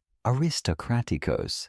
Los treatises médicos escritos durante estos periodos de crisis sanitaria documentan una intensificación dramática en la obsesión con sleeping positions como prevention contra disease transmission, con elaborate theories que connected horizontal sleeping, can increased vulnerability, a corrupted air que supposedly entered el cuerpo más easily cuando individuals were lying flat, y por tanto, unable to expel malignant influences, que podían accumulate los pulmones during periods de relaxed breathing que characterized normal sleep-in positions que permission, complete physical relaxation, pero también allegedly compromised el cuerpo's natural defenses against epidemic diseases que were decimating European populations. ¿Recuerdas las imágenes de damas sleeping serenamente en vertical positions? Ahora puedes understand que durante plague years, esas posturas representaban desperate attempts at self-preservation, más que simple social conventions, survival strategies, basadas en medical beliefs que, aunque scientifically unfounded, proporcionaban psychological comfort y sense de control durante periods, cuando death could strike anyone at any time. Sin a warning o apparent logic, que medieval minds podían comprehend o predict us, their knowledge systems disponibles durante esos centuries de scientific ignorance, pero incredible human determination, para survive, contra odds, que parecían insurmountable. Los physicians más respetados de la época desarrollaron classification systems para plague-resistant sleeping positions que se distribuyeron entre aristocratic families como military intelligence. Detailed instructions para maintaining vertical postures que allegedly permission corrupted air para pass through el body sin, accumulating and vital organs where it podía cause fatal infections, que were killing thousands daily. In major European cities, even spreading que rural areas, donde isolation había been considered adequate protection contra diseases, que seemed to travel through mysterious means, que defied understanding, pero demanded immediate response using whatever knowledge, however flawed, estaba available para desperate populations. Las modifications CAMAS aristocráticas durante plague periods included installation de ventilation systems, más sophisticated que those previously used, con networks de hidden tubes, que connected sleeping areas, y exterior gardens, donde specific herbs were cultivated delia y supposed air-purifying properties, creating environments donde aristocratic women podían maintain vertical sleeping positions while breathing air, que había been filtered through plants, que medieval botanical knowledge claimed possessed powers para neutralize disease, causing miasmas, que were believed responsible de a devastating outbreaks, que threatened entire civilizations con extinction. Los rituales nocturnos durante plague years incorporated elements, qui combined medical precautions con religious practices. GDE sleeping vertical became form de prayer as well as health measure. Condamas aristocraticas, maintaining upright positions while reciting specific incantations, qui supposedly provided additional protection protive epidemic diseases through divine intervention, complemented physical precautions based in medical theories, qui, however incorrect, represented best available knowledge during periods. Cuidando scientific understanding was extremely limited. Para-human ingenuity for survival strategies was essentially unlimited and i.e. creativity and desperation. Los historians and the discotier. Whether increased focus in vertical sleeping durante plague periods actually provided any real protection. Protive diseases, whether apparent correlations between social class I survival rates were due to other factors such as better nutrition, cleaner living conditions, access key isolation facilities, qui prevented exposure rather than sleeping positions themselves. No evidence suggests qui aristocratic families qui maintained strictest adherence. Key vertical sleeping protocols did experience somewhat higher survival rates. Durante major epidemic outbreaks, possibly due qui improved breathing capacity, qui resulted from maintaining upright postures. Durante rest periods, low survival strategies. Desarrolladas durante plague years included elaborate systems de guard rotations where specialized servants monitored aristocratic women throughout ignites, not only dolia immediate health concerns, related key corseted vertical sleeping, notembam dolia early signs, de illness qui podian indicate plague infection. Creating situations onto sleeping quarters functioned, cake medical observation units where Agni breath. Agni, change in skin coloration, Agni variation. Normal sleeping patterns were documented meticulously. Logs qui were reviewed daily by physicians who used this information. Dolia early intervention strategies, qui sometimes succeeded in preventing fatal outcomes. Las quarantine protocols implemented durante major plague outbreaks required aristocratic women para maintain vertical sleeping positions. Durante extended periods de isolation, qui podian last months, transforming already challenging physical practices into endurance tests. Qui pushed human limits, de physical tolerance while simultaneously serving as psychological anchors. Q provided sense de controle active resistance. Protive diseases, K, otherwise seemed completely beyond human ability para predict, prevent. O, cure using medical knowledge available durante medieval periods de scientific understanding. Los supply chains for specialized bedding. Courses, Y support systems, requeridos, para sustained vertical sleeping. Durante plague, isolations became critical elements, aristocratic survival strategies. Con entire networks, de artisans. Transporters, security personnel dedicated para ensuring continuous availability de materials necessary maintaining sleeping positions qui were believed essential for protection. Protive epidemic diseases qui could strike anyone at any time, regardless their social status. Wealth o political connections qui normally provided protection. Protive most other threats qui aristocratic families typically faced durante normal periods. Loss psychological effects, de-maintaining vertical sleeping durante plague years. When combined, con constant fear de infection, Why isolation from normal social networks created unique forms de mental stress, qui were documented on private correspondence. Donde aristocratic women described their experiences, de trying para sleep upright night after night while listening. Para sounds, de death cart some streets below their palace windows, creating traumatic associations between vertical sleeping positions. Survival qui persisted long after immediate plague threats had subsided.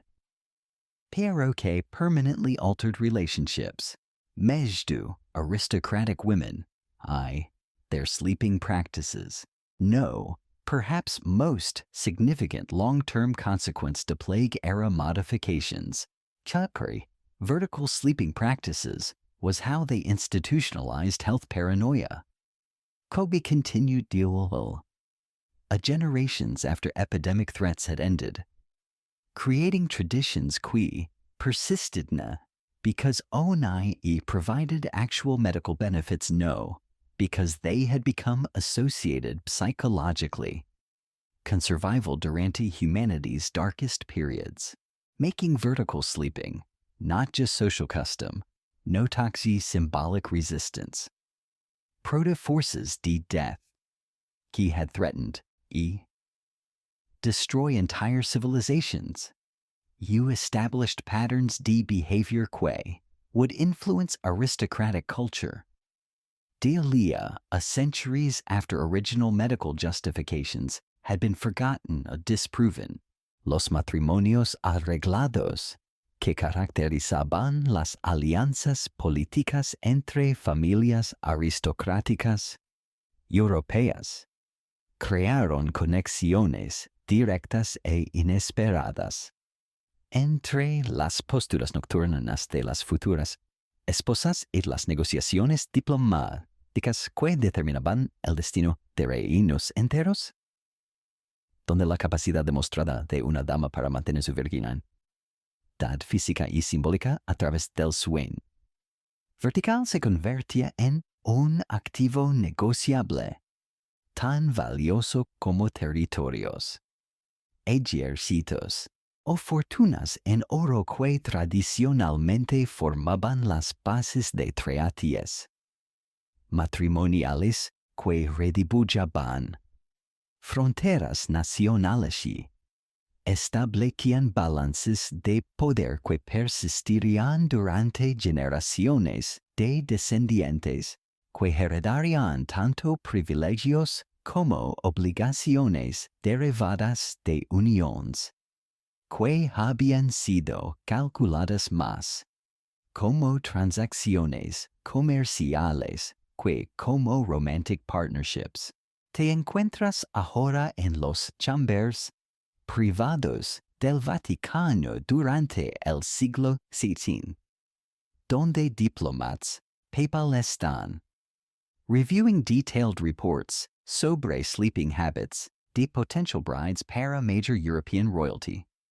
Documents que incluyen testimonies de vigilantes nocturnas y medical examinations de court physicians.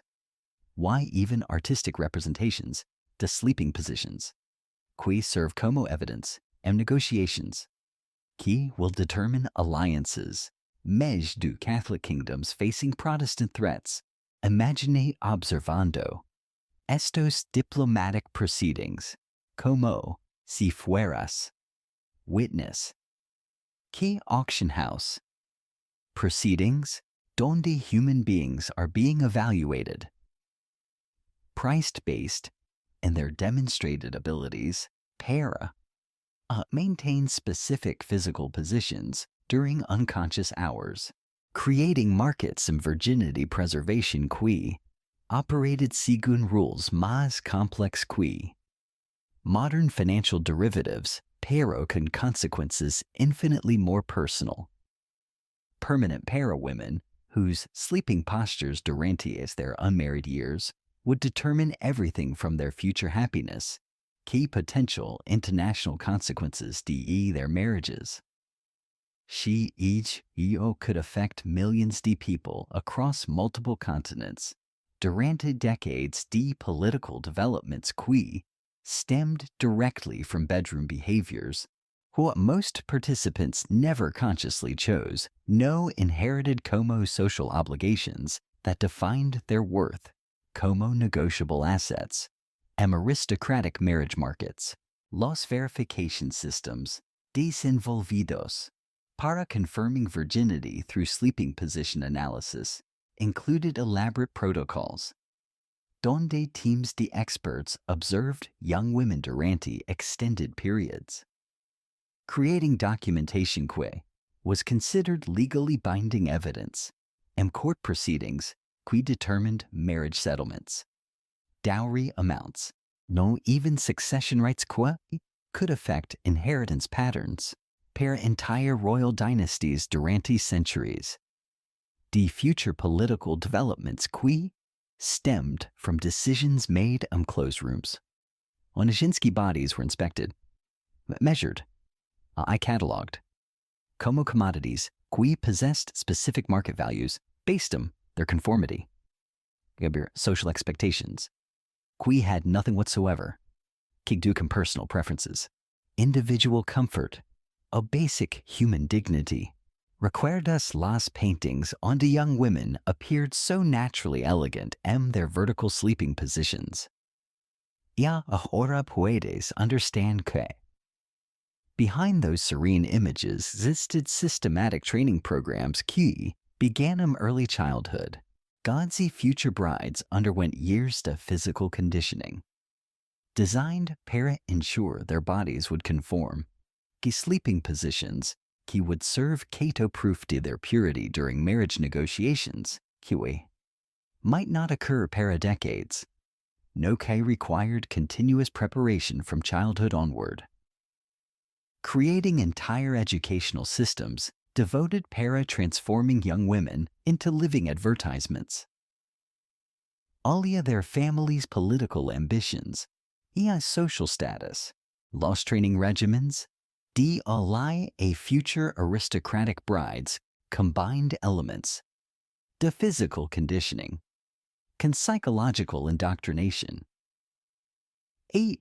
Created women whose bodies had been literally shaped. Served diplomatic purposes. Exercises designed para strengthen specific muscle groups necessary maintaining vertical sleeping positions durante extended periods. Breathing techniques would allow survival in tightly corseted conditions. Meditation practices would enable psychological endurance to physical discomfort. Was accepted. Normal, necessary cost. Fulfilling social obligations. Defined feminine worth, terms. Service. Family interests. Transcended individual desires. Personal comfort considerations. Lost medical examinations preceded major marriage negotiations, included detailed analysis, to spinal curvature, ribcage flexibility, breathing capacity, determined young women's suitability delia marriages. Might require years to vertical sleeping antes, successful conception heirs, whose legitimacy could affect international political stability, creating situations physical limitations could disqualify otherwise attractive marriage candidates. Medical interventions were frequently employed. Para correct anatomical issues. Might compromise diplomatic objectives. Depended brides' abilities para fulfill expectations that extended far beyond normal domestic responsibilities. Lost diplomatic correspondence between major European courts durante. This period includes detailed discussions, potential brides' sleeping habits, factors and international treaty negotiations. Specific requirements, documented evidence, vertical sleeping maintenance. durante specified trial periods before marriage contracts could be finalized, creating bureaucratic systems, gia virginity verification. KHH operated IAC, modern security clearance procedures, peer, can far more invasive personal scrutiny. Permanent consequences. Delia women whose bodies were treated KO state assets. Kate H required careful management. D alia optimal political utility. Los dowry negotiations frequently included specific provisions relating K sleeping arrangements. Marriage contracts. Number. Con detailed specifications. Delia bedroom furnishing. Servant assignments. Medical support systems. Would be required. D. Elia maintaining vertical sleeping throughout marriage periods. Can such practices were considered essential until D. Luli preserving aristocratic social status. No taxedelia. Ensuring proper development to future children. Social positions would depend partially their mother's demonstrated commitment, key aristocratic sleeping traditions, key teach connected family. Honor K physical endurance, social conformity, loss inheritance laws, Many European jurisdictions during this period explicitly connected women's property rights. Kati o ki their demonstrated maintenance. D appropriate sleeping positions. Creating legal frameworks. D failure. Para maintain vertical sleeping could result loss de dowry rights. Social status. Even custody to children during divorce proceedings. KH relied on evidence. D moral character. KGH was determined largely Chera's sleeping position maintenance. Conserved Cato visible proof decommitment. Aristocratic values, i.e. family obligations, show transcended individual preferences, para-personal comfort during rest periods. Loss international incidents sometimes resulted from misunderstandings. Related para-sleeping position requirements and cross-cultural marriages. Ismedu different European courts, convarying traditions, Staviki situations, GTADDE diplomatic crises emerged from bedroom arrangements. KHH had been inadequately specified in marriage treaties, leading para-annulment proceedings. KHH could destabilize carefully negotiated alliances. Precipitate military conflicts. KHE seemed trivial. Perot carried serious consequences. Para-political balance throughout European continent during periods D. Religious Y. Territorial competition. Lost training schools specifically devoted para preparing aristocratic daughters. D. Elia. Marriage markets developed sophisticated curricula. Hemoko were HH combined physical conditioning. Psychological preparation. Dolia lives. Shako would be dominated Chera's requirements, para-maintaining specific sleeping positions, regardless to personal discomfort. Pregnancy complications. Health issues. KAH might arise during decades de marriage. Cuando adherence. Para-vertical sleeping expectations would be continuously monitored at Travis servants. Physicians. Family members whose loyalty para-aristocratic traditions exceeded their concern. Para-individual welfare to women whose bodies served Cato tools, Delia advancing family political interests, lost succession crises. KAAH resulted from failures. Vertical sleeping maintenance created precedents. European law. KAH established sleeping position. Adherence. KGO legally relevant factor EM determining inheritance rights royal succession patterns.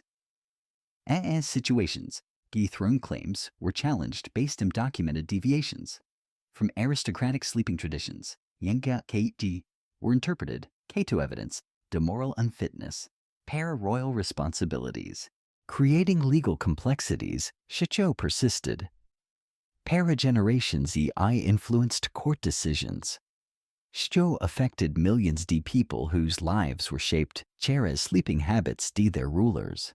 No, perhaps most tragic aspect, the system was kaka. It created generations.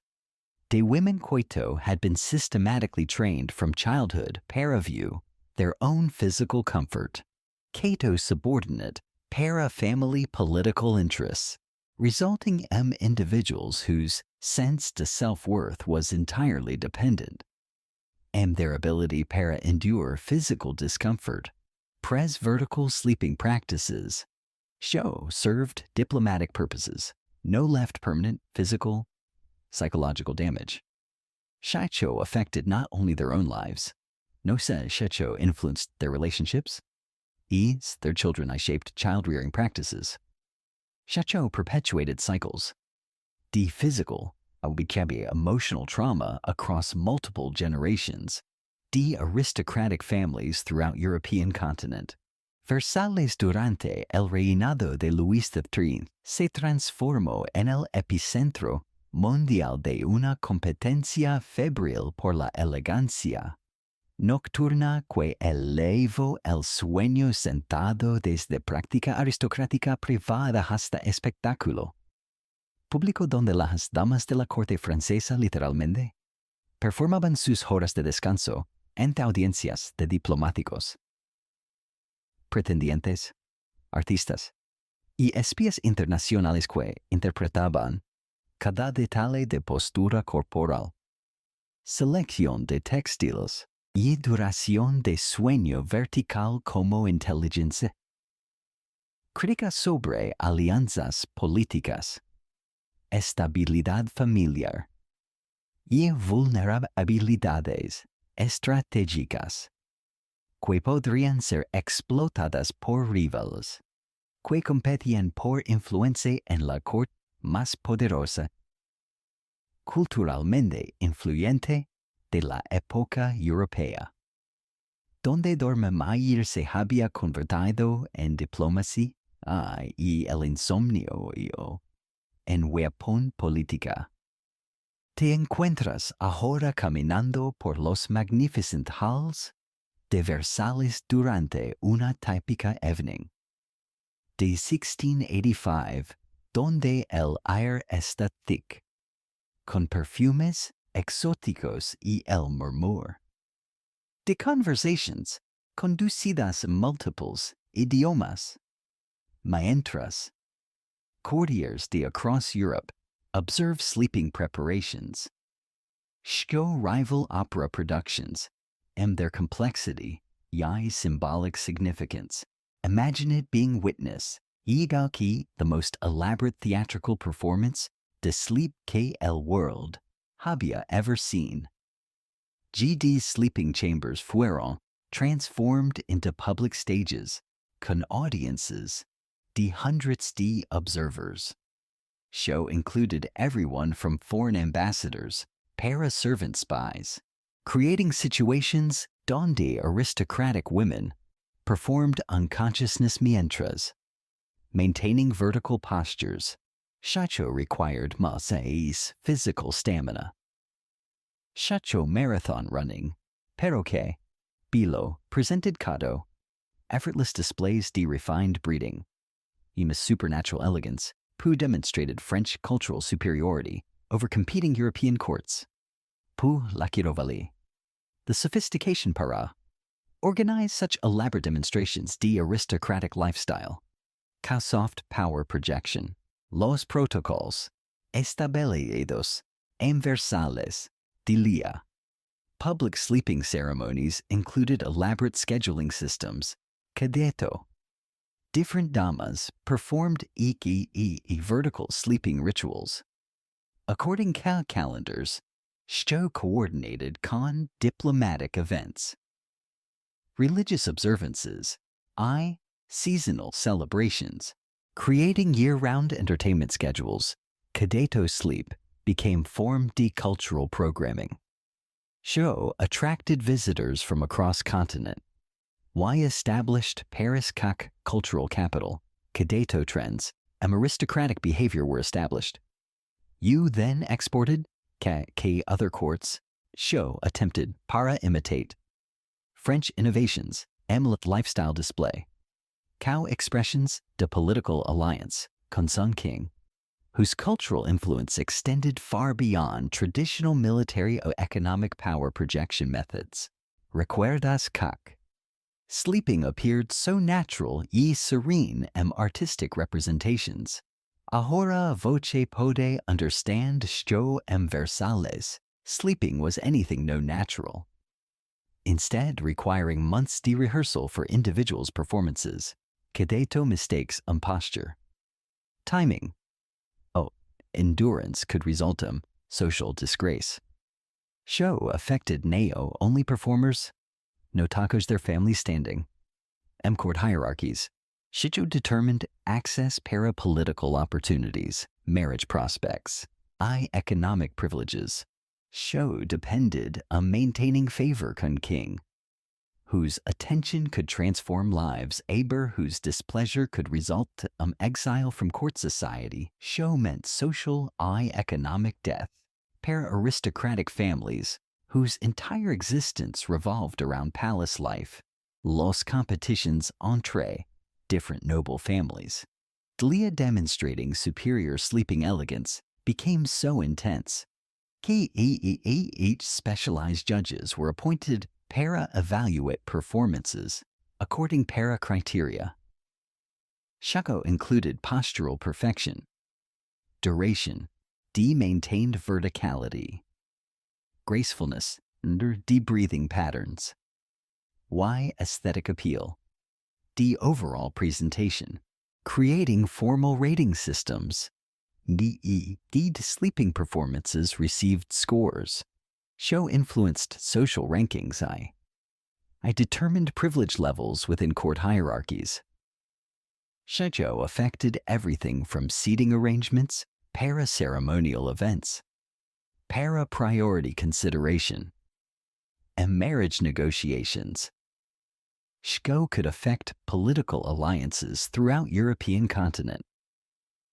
Durante decades de future developments, los training facilities establecidos específicamente para preparar courtiers para public sleeping performances incluían mock audiences, professional coaching and endurance techniques, specialized medical support, para conditioning, bodies para withstand physical demands, extended vertical sleeping durante, high-pressure public environments donde failure podría result, an immediate social catastrophe, creating educational systems devoted para producing performers, capable de sustaining, demanding physical positions while projecting images, relaxed elegance qui concealed months de painful preparation, physical conditioning, left permanent marks in their bodies, pero que fueron considered necessary investments in maintaining social positions.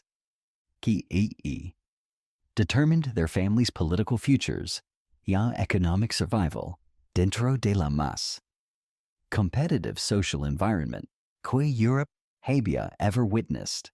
Los audiences para these sleeping spectacles included foreign dignitaries. KAEAEE wrote detailed reports para their home governments describing French court sleeping practices, examples de either admirable refinement, decadent excess, depending on their political relationships con France. Creating international intelligence networks on the sleeping observations became diplomatic intelligence. Influenced foreign policy decisions, military planning as rival nations attempted. Dlia determined French political stability, aristocratic morale. Cherez analysis, court. Sleeping ceremonies revealed information about internal tensions. Financial resources, cultural confidence. Traditional espionage methods rarely accessed through conventional means.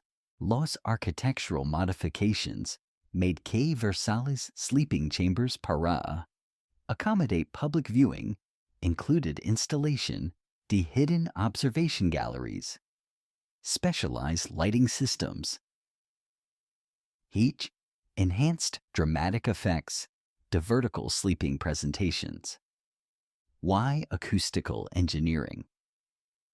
EKH allowed audiences para hear sleeping women's breathing patterns without disturbing their rest, creating environments. Geji technology served theatrical purposes. KH transformed bedrooms into performance venues. Shacho combined elements de theater. Religious ceremony.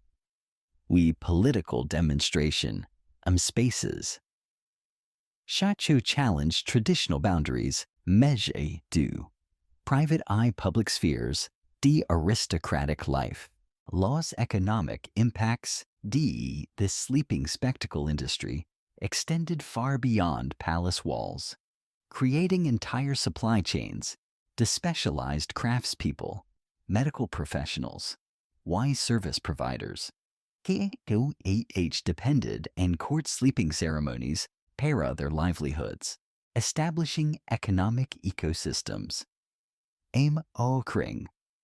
Sleep-related entertainment, KHE, employed thousands de workers. Maai generated substantial tax revenues. QE supported French military infrastructure projects.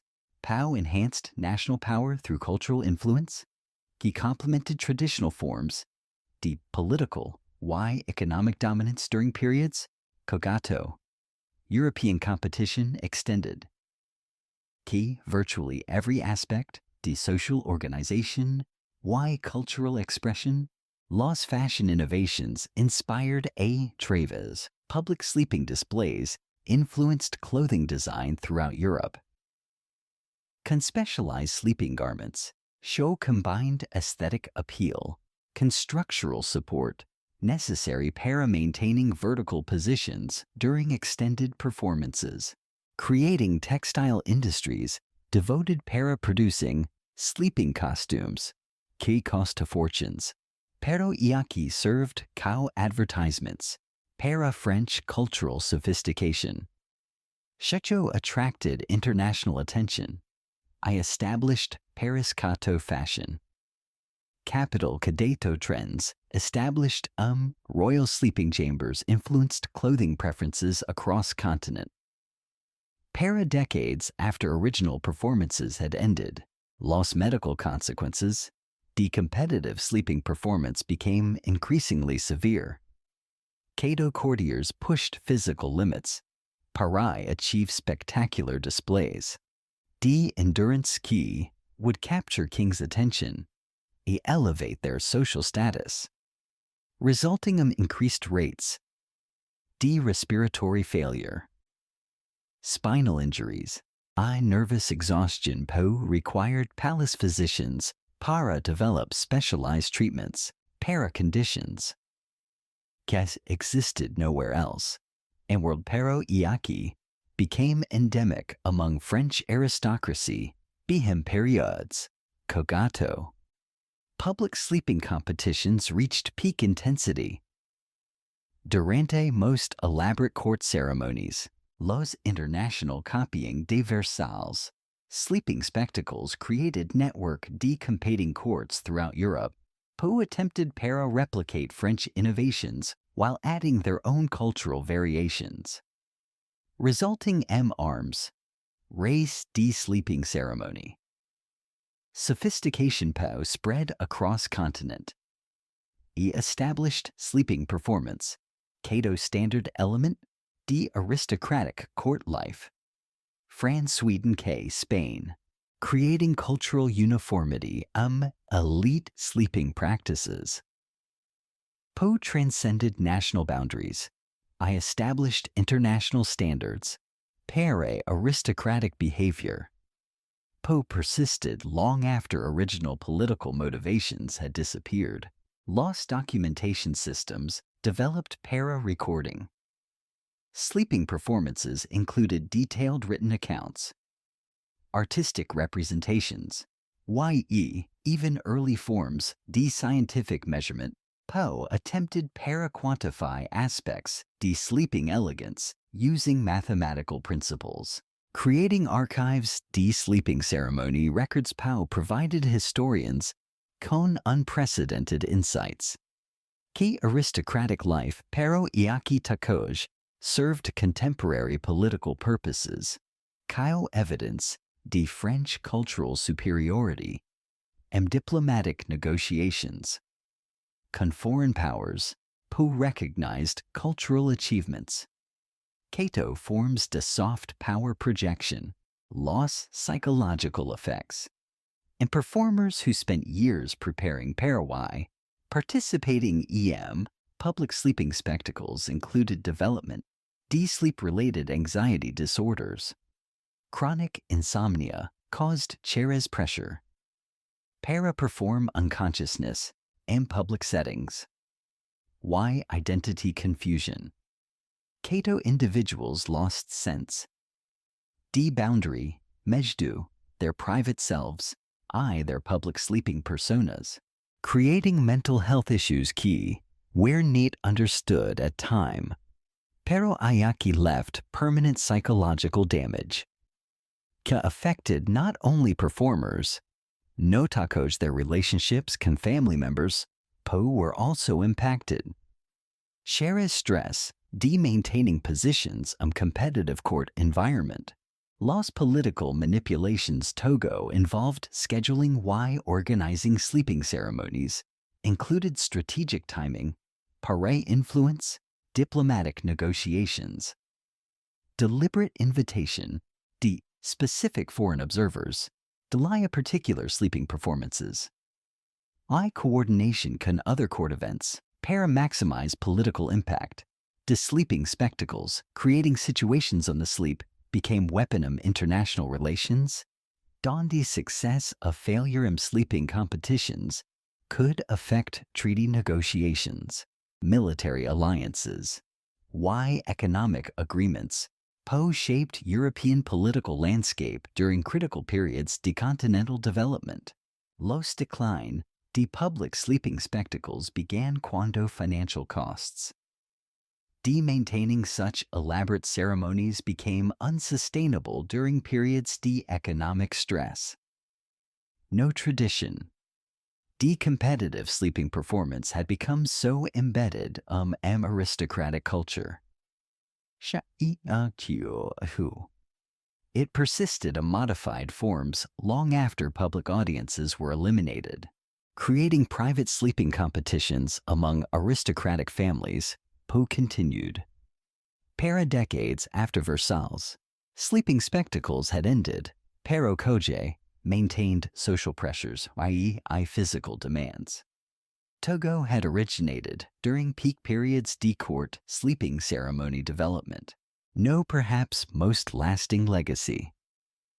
De Versailles sleeping spectacle era was how it normalized concept to sleep Cato public performance rather than private necessity. Creating cultural expectations. True vertical sleeping maintenance, Kia extended far beyond French court. He influenced aristocratic sleeping practices throughout European continent, generations after original political social motivations had been forgotten. Establishing traditions, Ayaki persisted purely through cultural momentum. Social pressure. Long after anyone remembered why these practices had originally been considered important, para-political social success in aristocratic environments, las rebeldes horizontales, que desafiaron secretamente las normas de sueño. Vertical representaron una underground resistance movement compuesta por aristócratas que, exhausted by decades of physical torture, disguised social refinement, began developing clandestine networks, sharing information about alternative sleeping positions. Medical treatments, para-corsi-related injuries. I strategies para maintaining public appearances. Mentor privately abandoning vertical sleeping practices. Poe had dominated their lives since childhood. Perroquet increasingly felt like forms de-institutionalized abuse. Each they could no longer endure, without risking permanent physical and psychological damage that would affect not only their own well-being. No takosh their ability para care para their children, ye manage their household responsibilities and environments. Giger conformity, gi vertical sleeping, expectations was enforced through social pressure, economic consequences. Why even legal penalties? Te encuentras ahora en a secret chamber beneath the palace de una duchess italiana durante 1720 donde ona y several other noble women meet monthly para share techniques, Dulia sleeping horizontally, Bez being detected, discussing methods para concealing evidence, deed their nocturnal rebellion, supporting each other through guilt and anxiety that accompanies their violation to social norms koje have been presented throughout their lives. Kao's sacred obligations. No quito.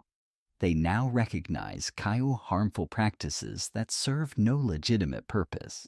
Imagine it observing these covert meetings, como if you were witnessing underground political cells organizing resistance against oppressive regimes. GDE women's show had been trained desde childhood para accept physical discomfort. Kayo, natural consequence D, their social status were beginning para question fundamental assumptions about aristocratic lifestyle. You developing solidarity proto-practices. Kawasi iya, they finally recognized Kayo systematically damaging para their health, their families, their basic human dignity. Creating bonds, to mutual support, show transcended traditional social hierarchies. I established networks de trust. Cadito forbidden knowledge could be shared safely among women. Show risked social destruction if their sleeping rebellion were discovered. Los methods? Desenvolvidos. Penter concealing horizontal sleeping included elaborate deception systems. On rebels maintained public appearances, vertical sleeping, while secretly sleeping horizontally during portions their rest periods. Using specialized servants, Shigo were sworn para secrecy, modified bedroom arrangements.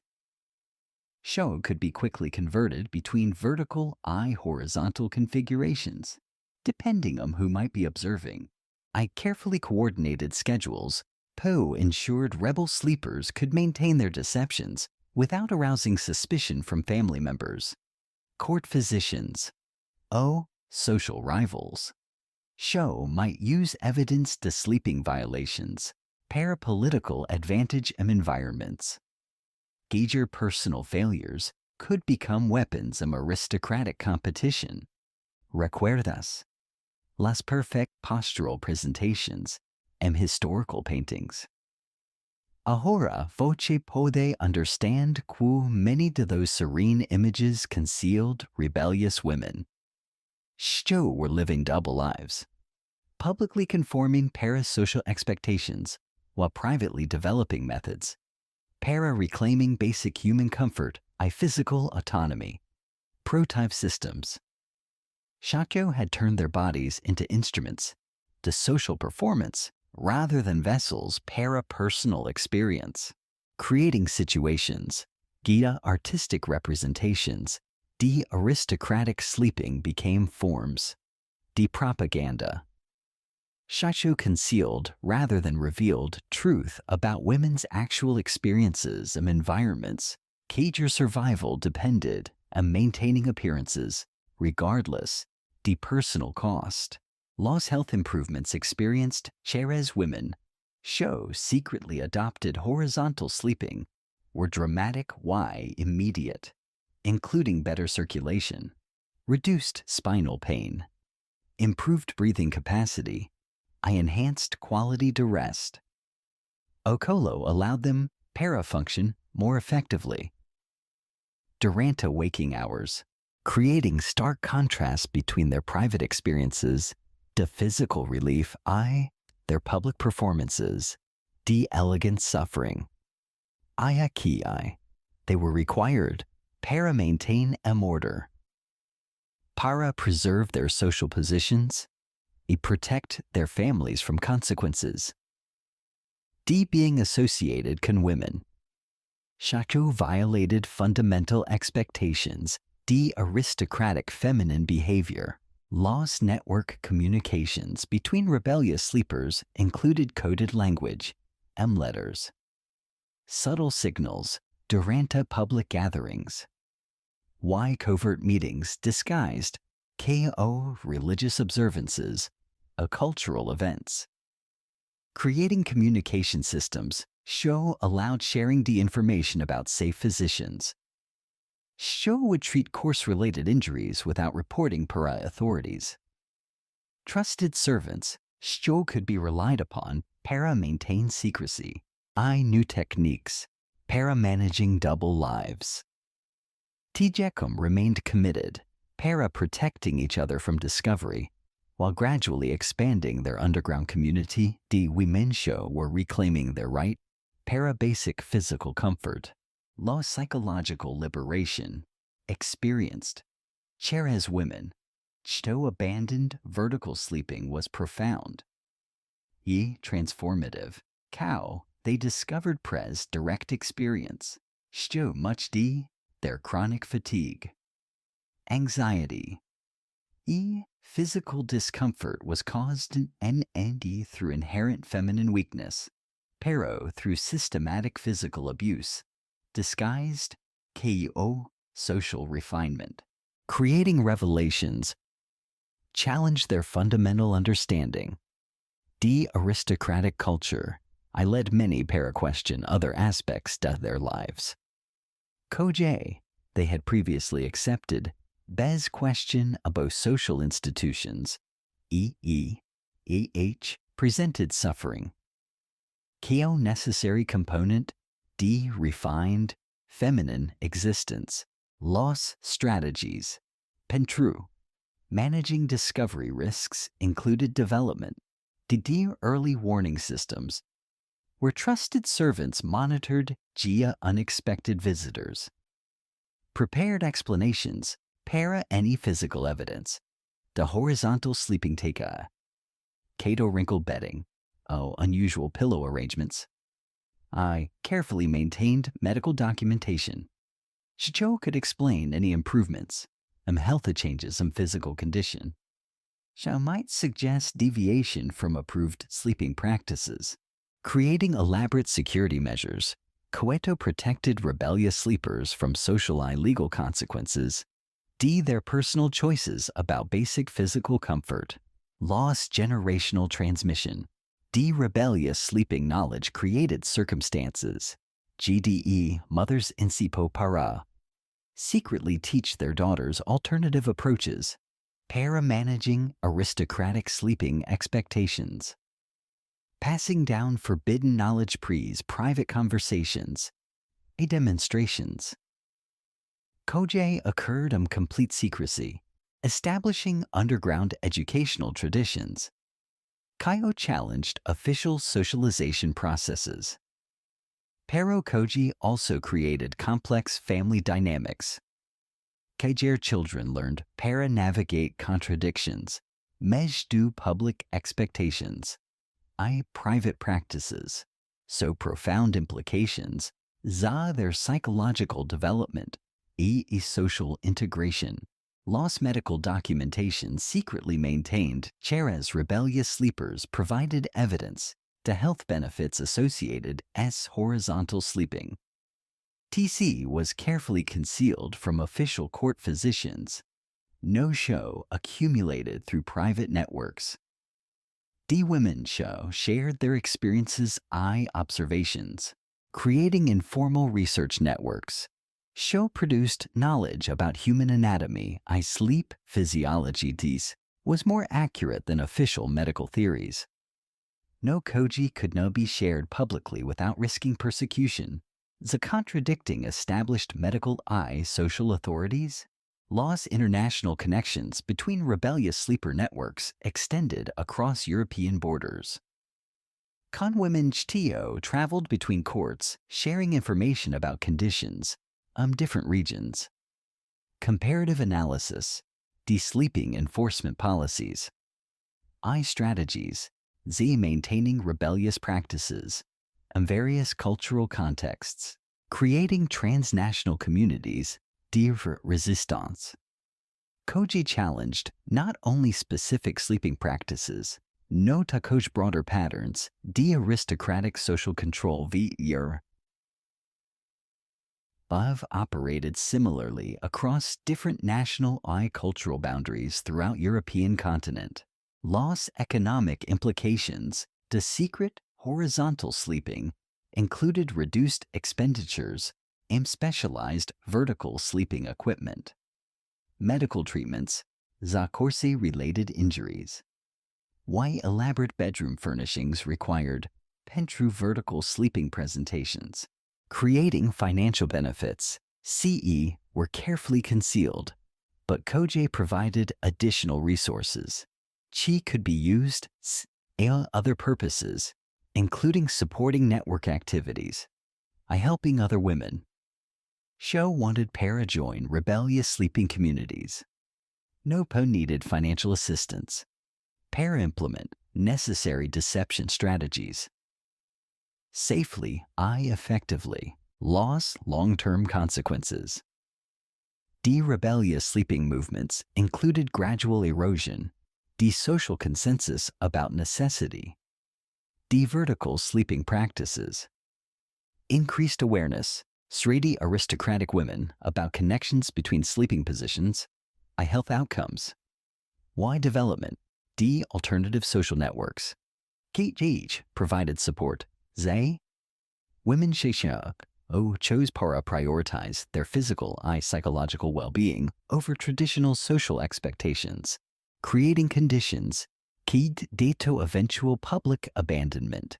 The vertical sleeping practices became possible through groundwork. Po generations secret rebellion. Shachos challenged fundamental assumptions about aristocratic feminine behavior. No, perhaps most significant impact, rebellious sleeping networks was Keiko. They demonstrated women could successfully organize resistance, oppressive social practices while maintaining their public social positions. Creating models a collective action could be applied para-challenging. Other aspects, aristocratic culture. Ketra were harmful. Para women's well-being. Para koje were maintained through social pressure, institutional enforcement, rather than genuine necessity a legitimate purpose, establishing precedents so women's solidarity would influence later developments, aristocratic culture, women's social movements throughout European societies.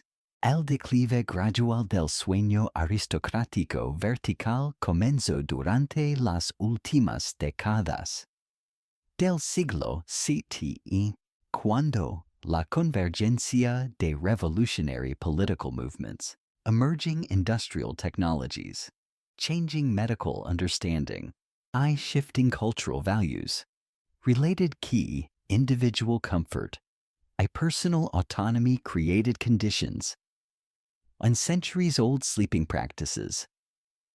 Shcho had defined aristocratic identity across European continent, suddenly began para appear, not only physically harmful, no takoj, politically anachronistic, socially irrelevant, environments. Kadeto traditional aristocratic privileges were being challenged through democratic revolutions. Economic changes undermined hereditary wealth systems. Intellectual developments as questioned fundamental assumptions about social hierarchy, gender roles. Relationship between physical suffering, by moral virtue, had justified elaborate sleeping traditions, pen true hundreds de years. Te encuentras ahora en Paris durante 1789. Donde sounds? The revolution fills streets. Yai.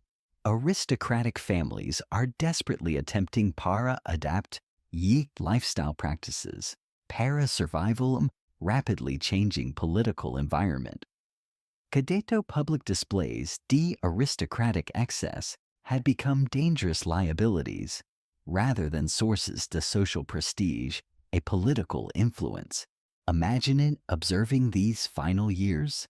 The vertical sleeping tradition como. If you were documenting final stages, the extinct civilization, Jidzi practices, KHH had seemed eternal, immutable were suddenly revealed, Kato, historical artifacts.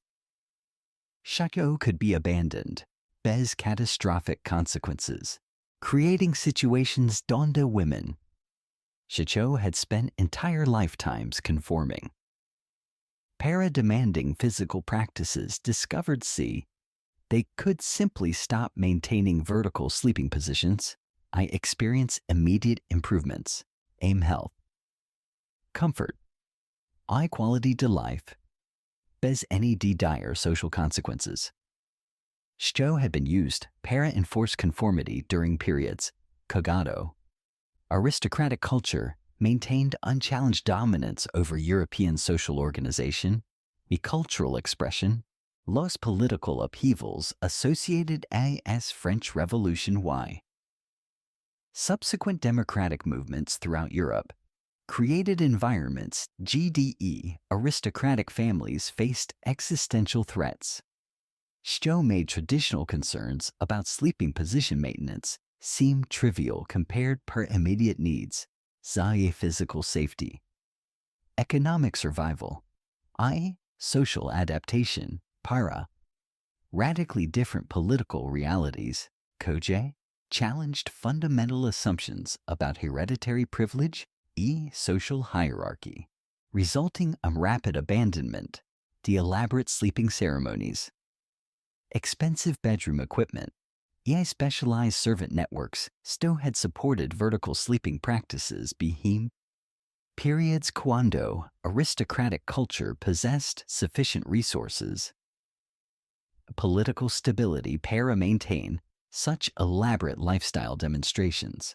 Naditem recuerdas elaborate sleeping spectacles de Versailles, competitive displays, de sleeping elegance, QA had characterized peak periods, the aristocratic culture, ahora voce pode.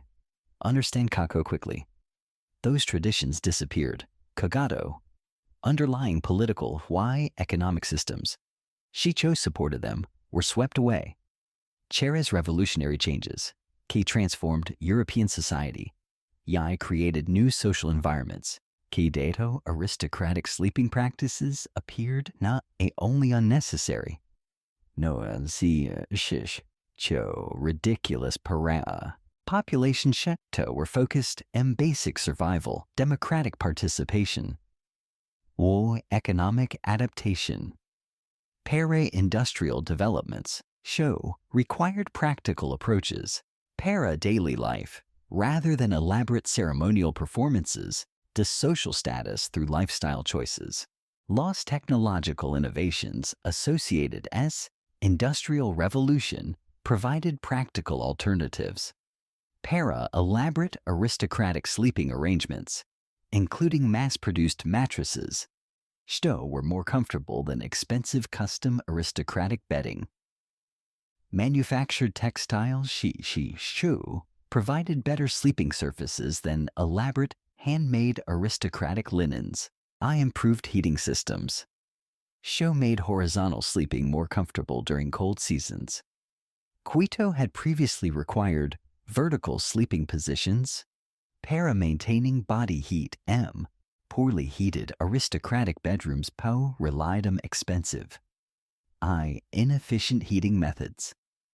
Shcho were no longer economically sustainable during periods economic disruption, social transformation, lost medical advances. This period challenged fundamental assumptions about relationships between sleeping positions, health outcomes, an emerging scientific understanding, anatomy, eye physiology providing evidence, CE vertical sleeping practices were only unnecessary, no actively harmful para-human health, particularly Dalia women whose bodies had been systematically damaged years de course. Wearing forced vertical sleeping positions had caused permanent injuries modern medical knowledge could identify document through scientific methods. Shicho contradicted centuries aristocratic medical theories based on superstition. Social control rather than empirical observation, loss economic pressures facing aristocratic families. Durante this transitional period made maintenance elaborate sleeping practices financially impossible.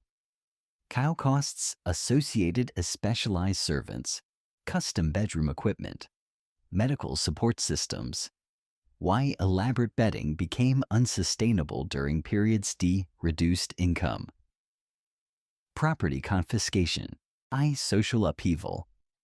Forced aristocratic families prioritize essential expenses over lifestyle demonstrations. Social status through sleeping arrangements required enormous financial resources. Maintain properly ways. Met traditional aristocratic standards. Sleeping elegance. Social prestige. Loss. Cultural shifts toward valuing individual comfort. Personal choice. Social conformity. Traditional obligations created environments. Cadetto women could prioritize their physical, psychological well-being over social expectations, facing severe social consequences, resulting in widespread abandonment. Vertical sleeping practices. Cato aristocratic women discovered they could choose horizontal sleeping positions, compromising their social relationships. Family stability. Shiko had been threatened during periods. Kogato aristocratic culture maintained strict enforcement to sleeping position, conformity, Chera's social pressure, economic penalties. Loss international political developments throughout Europe during this period created situations. Cadetto aristocratic families were more concerned as adapting new political realities than maintaining traditional sleeping practices, resulting in rapid spread, horizontal sleeping adoption across different countries. Cake aristocratic families faced similar pressures. Abandon expensive impractical lifestyle traditions favor more practical approaches. Daily life were better suited. Changed economic political circumstances characterized post-revolutionary European society throughout late 18th early 19th centuries. Lost generational changes. Aristocratic families created situations. Younger family members. Coeto had grown up during periods. Political instability were less committed. Maintaining traditional sleeping practices, had been established previous generations, resulting natural attrition. Vertical sleeping knowledge, technique. Cato older generations died lost social influence. Younger generations chose prioritize modern comfort. Convenience. Traditional aristocratic practices no longer served practical purposes. Provided social advantages and changed cultural environments. Lost documentation this transition period reveals Kako quickly. Why completely vertical sleeping practices disappeared from aristocratic culture. With private correspondence, household inventories, artistic representations showing rapid shift toward horizontal sleeping arrangements. Shao became standard among former aristocratic families. Kojim adapted successfully. Para-changed social conditions while maintaining their cultural refinement. Maybe social connections and modified forms. Sheicho accommodated democratic values. A practical lifestyle choices so reflected new social realities throughout European continent. Low psychological liberation experienced Cherez women. The rise of abandoned vertical sleeping practices was documented in private. Writings Kui reveal profound sense de relief. A high physical recovery. Shako accompanied adoption. D horizontal sleeping positions. Con descriptions. D improved health. Better sleep quality. Enhanced emotional well-being. I increased energy levels. Shayu enabled former aristocratic women. Para participate more effectively. Changed social environments. Show offered new opportunities. Z a personal fulfillment. E social contribution beyond traditional aristocratic role limitations. Show had characterized their previous lifestyle expectations. No. Perhaps most significant aspect. D. This transition was Keiko. It demonstrated. C. Elaborate aristocratic sleeping practices had been maintained in through necessity. A genuine benefit. No crows. Social pressure. Why cultural inertia. She could be overcome when external circumstances provided sufficient motivation. The change, revealing a much de-aristocratic culture. Show had appeared essential. The unchangeable was actually arbitrary. Dispensable when people were given opportunities. Para make practical choices about their daily lives. Bez facing severe social consequences. They prioritizing their personal well-being. Nade traditional social expectations. Cultural obligations. Los ecos modernos del sueño vertical aristocrático encontraron nueva vida en los hospitales victorianos del siglo XVII, donde administrators physicians that were seeking para establish institutional authority, social respectability appropriated modified versions de-aristocratic sleeping practices, transformed them into medical procedures. Qui allegedly promoted healing recovery, but KAG actually served para-maintain social hierarchies. AI control patient behavior, aim healthcare environments. G.G. medical professionals were attempting para-establish their authority through implementation to practices. Shou borrowed prestige from aristocratic traditions. While claiming scientific legitimacy for procedures, Koji were based more on social class prejudices than genuine medical understanding. De-optimal sleeping positions, para-recovery from illness, surgical procedures. Te encuentras ahora caminando por corredores de London Hospital. Durante 1850.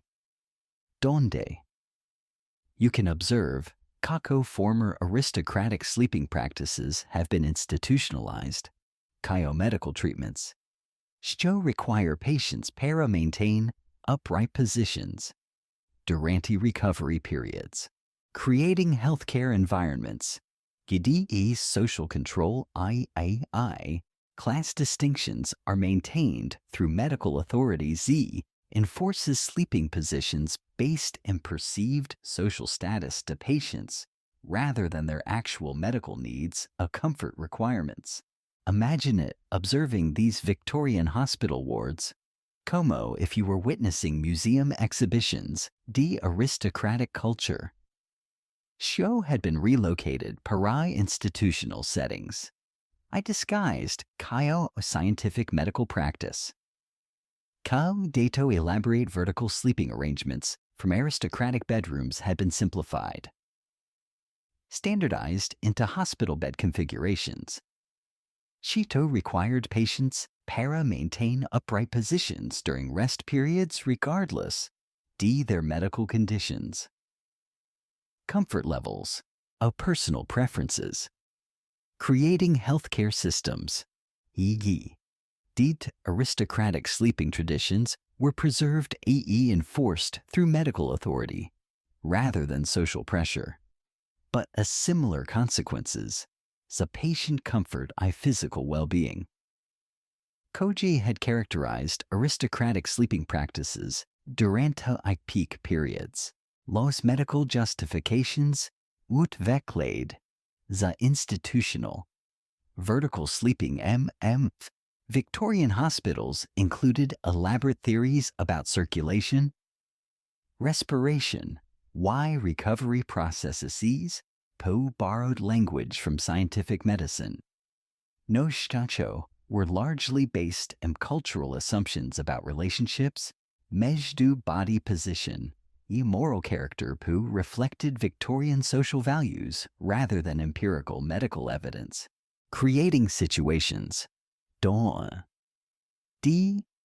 Patients from different social backgrounds received different sleeping arrangements based on physicians' assessments. D. Their social status. I. Moral worthiness show determined coial sleeping positions would be prescribed IAC medical treatments rather than comfort accommodations.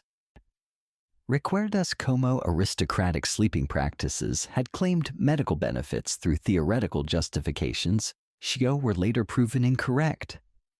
Ahora, you can understand, Kako. Those same justifications were recycled, repackaged, para-institutional use, EM. Victorian hospitals, GDE physicians, were attempting establish professional credibility, borrowed aristocratic sleeping theories, presented them scientific medical knowledge despite lacked empirical evidence for their effectiveness. Creating healthcare environments. GDE patient comfort was subordinated para-maintenance. The institutional authority. Social hierarchies, reflected broader Victorian social structures rather than genuine medical concerns. Los patient classifications used in Victorian hospitals para determining sleeping arrangements included assessments de social class. Moral character, why perceived respectability. Show directly influenced quail. Sleeping positions would be required during recovery periods. Upper-class patients receiving elaborate vertical sleeping accommodations. Resembled aristocratic bedroom arrangements, while lower-class patients were assigned horizontal sleeping positions. Were considered appropriate their social status. Creating healthcare systems, medical treatment, reinforced social hierarchies, rather than focusing exclusively on patient recovery and comfort. Optimization, according paramedical evidence, Los architectural designs, Victorian hospital wards reflected aristocratic sleeping traditions, and their layouts equipment specifications. Specialized beds, support systems, observation arrangements, enabled institutional enforcement, vertical sleeping requirements, while maintaining surveillance capabilities. Allowed medical staff, para-monitor patient compliance. Prescribed sleeping positions. Creating healthcare environments. KGE functioned KO institutional versions, aristocratic bedrooms. Similar requirements. Postural maintenance. Paro-S, medical, rather than social justifications. Practices. Continued. Para-prioritize appearance, authority, patient, comfort, recovery effectiveness. Los nursing protocols developed DLIA. Victorian Hospital. Vertical sleeping management. Included training programs, taught. Healthcare workers, como para position. Patients upright sleeping arrangements, monitor compliance, sleeping position requirements, intervene, cargado. Patients attempted pare. Adopt horizontal positions. Were considered medically inappropriate their conditions of social status. Creating professional healthcare practices. Were largely based on social control techniques borrowed from aristocratic household management, rather than genuine medical knowledge about optimal sleeping positions, patient recovery healing processes. Loss-resistant patterns exhibited through hospital patients. Challenged vertical sleeping requirements, mirrored rebellious behaviors. Had characterized aristocratic women, Tijden's earlier periods. As patients developing strategies, secretly adopting horizontal sleeping positions. Communicating a discomfort associated as forced vertical sleeping, sometimes refusing para-comply sleeping position requirements despite potential consequences. Terms medical care. Quality institutional punishment. Creating ongoing conflicts. Medstu patient comfort need. Institutional authority. Reflected broader tensions. Victorian healthcare systems. Lost medical record documentation from Victorian hospitals reveals patterns patient complaints about vertical sleeping requirements. Requests. Delia horizontal sleeping accommodations. Reports physical problems associated as forced upright sleeping positions. Durante extended recovery periods. Providing evidence. Vertical sleeping practices continued paracos discomfort. Health problems. Even cargado. They were implemented medical treatments rather than social requirements, suggesting underlying physical problems associated with vertical sleeping were inherent. The practices themselves rather than their social context. Loss international adoption. Victorian hospital vertical sleeping practices spread throughout Europe. North America. Kako healthcare institutions attempted pare.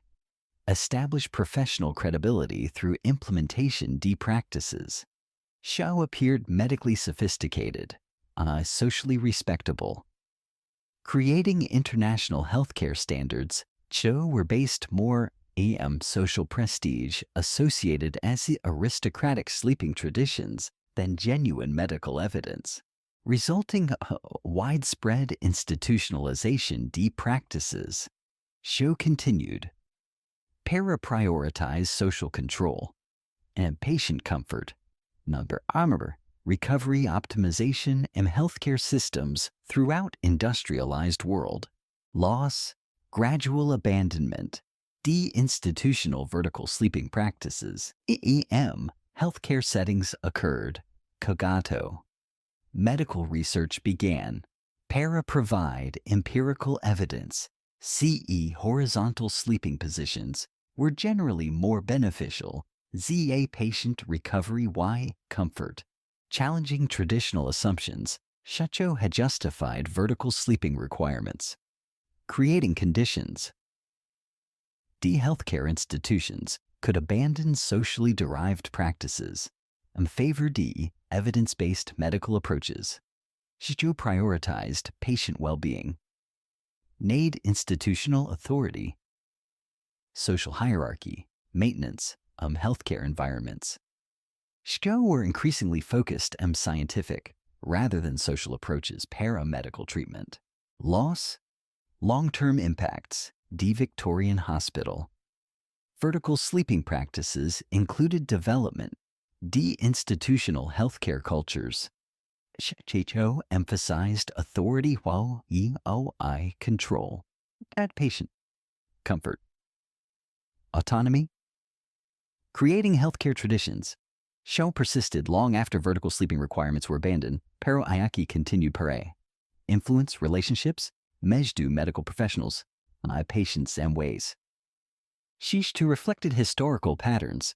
Social control disguise medical necessity. Establishing precedents. The institutional authorities show affected healthcare development throughout subsequent periods. D. Medical professionalization. I. Healthcare system. Evolution. No, perhaps most significant legacy, the Victorian hospital vertical sleeping practices was how they demonstrated social control mechanisms could be successfully disguised. IAC medical treatments, implemented through institutional authority. Creating models za healthcare practices. Shicho served administrative social control purposes rather than genuine patient welfare, establishing patterns institutional behavior. Show influenced healthcare development. I created lasting tensions. Ismed patient autonomy institutional authority continued affect healthcare systems long after original vertical sleeping practices had been abandoned. Cacto medically unjustified, socially anachronistic. Los mitos, leyendas y teorías contemporáneas que rodean. The historical practice de aristocratic vertical sleeping have evolved into fascinating blend de academic speculation. Popular cultural narratives. Why conspiracy theories attempt para explain. Kako such apparently uncomfortable impractical sleeping arrangements could have persisted para centuries among European elite, creating modern interpretations range from serious scholarly investigations, documented historical practices, para elaborate conspiracy theories. Shows suggest vertical sleeping was connected para occult practices. Secret societies. Suppressed medical knowledge. Show has been deliberately concealed from general population whereas powerful interests show continue para benefit from maintaining ignorance about aristocratic sleeping traditions. Either alleged connections, para supernatural phenomena or advanced medical understanding. Show remains hidden from modern scientific establishment. Te encuentras ahora en modern university library. Surrounded scholarly books, internet forums dedicated para historical mysteries. We documentaries shall present various theories about aristocratic sleeping practices, trying para separate documented historical evidence from speculation. Wishful thinking. Why deliberate misinformation? Shaku has accumulated around this fascinating pero poorly understood aspect de European aristocratic culture. Imagine it, navigating through labyrinth decompeting explanations. Show range from meticulously researched historical analysis-based EAM primary source documentation. Para-wild conspiracy theories. Shu claim aristocratic vertical sleeping was actually methodza, achieving altered states de consciousness. Communicating supernatural entities. Accessing ancient wisdom traditions shkacho were preserved through secret knowledge networks. Choi operated within aristocratic families, Delia centuries, while concealing their true purposes from church authorities. Political rivals, Quito would have persecuted them. Delia engaging of practices, Stu challenged official religious, scientific understanding, the human capabilities, spiritual development, during periods, Kogato. Such knowledge was considered heretical, politically dangerous. Laws academic historians, have seriously investigated aristocratic sleeping practices using rigorous scholarly methodology. Primary source documentation have reached conclusions. To emphasize social, economic, medical factors, show explain vertical sleeping traditions, terms de class distinction, medical superstition, cultural practices, show served para reinforce aristocratic identity, social hierarchy through lifestyle choices, show differentiated elite families from lower social classes, creating scholarly consensus. CE vertical sleeping was primarily social phenomenon, rather than spiritual's medical practice, since possessed genuine benefits beyond social signaling. Class distinction. Maintenance and hierarchical societies, where lifestyle choices carried significant political, economic implications. Recordas kako, aristocratic sleeping practices appeared in historical paintings. Documents Cato seemingly natural expressions refined culture. Ahora you can understand KAAH modern interpretations. Those historical images. Yamam I records have generated.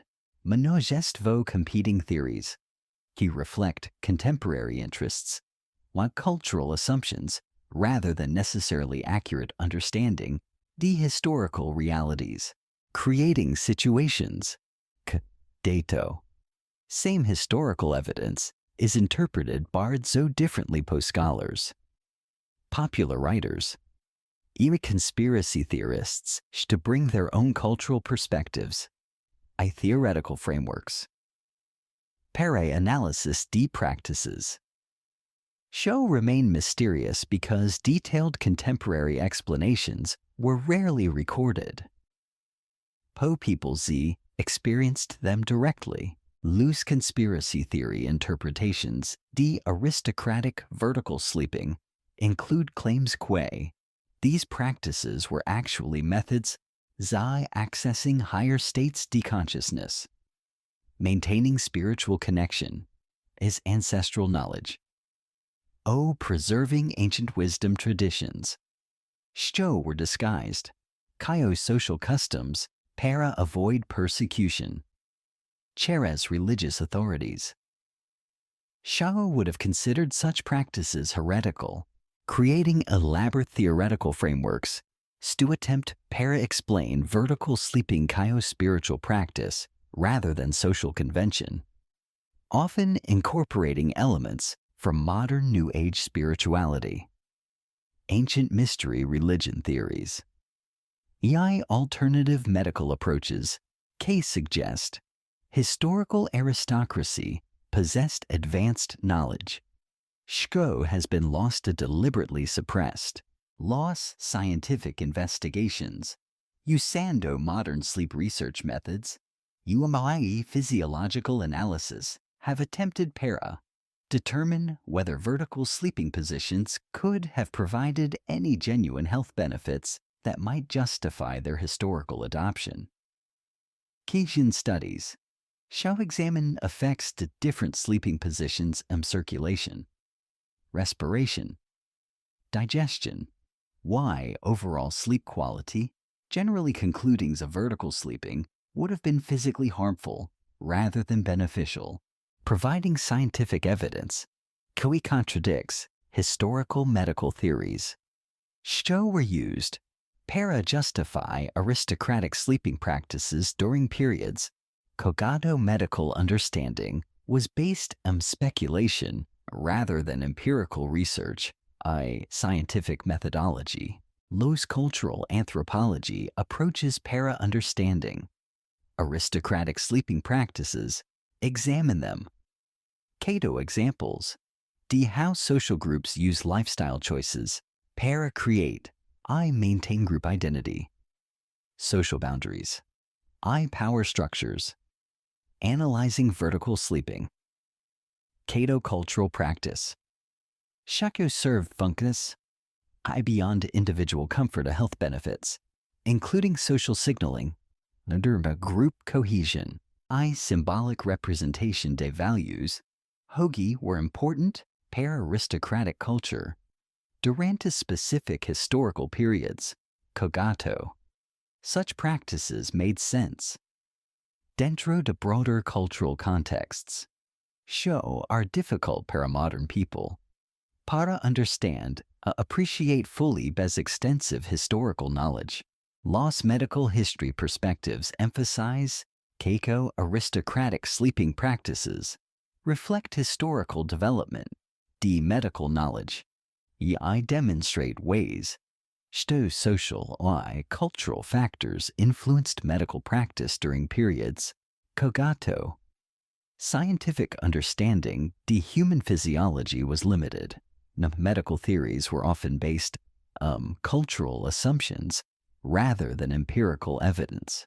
Providing examples, Dikako medical practices can be influenced po social factors. I cultural expectations. Ways to may not serve genuine health interests pero ayaki persist because they fulfill other social functions. Chi are considered important po communities. Shjo maintain them. Law's feminist historical analysis interprets aristocratic sleeping practices. Cow examples. De systematic control. De women's bodies through cultural practices. Shjo were disguised. Kaio refinement. Pero iaki actually served para limit. Women's physical autonomy reinforced their subordination within patriarchal social structures. Examining vertical sleeping kato form deinstitutionalized physical control. CE was maintained through social pressure. Y cultural indoctrination. CHTO made women complicit their own physical restriction. My I discomfort. Fursake de maintaining social status. Yao e family honor hierarchical societies. Los art historical interpretations. Focus analyzing visual representations. De aristocratic sleeping paintings. Sculptures. Wao I decorative arts. Para understand kako. These images functioned. Kaio social communication. I cultural propaganda. Examining artistic conventions. Influenced why aristocratic sleeping was depicted I considering sha show. These visual representations might new accurately represent actual sleeping practices. Pero instead served para project idealized images. De-aristocratic culture. Show were designed. Para impress viewers.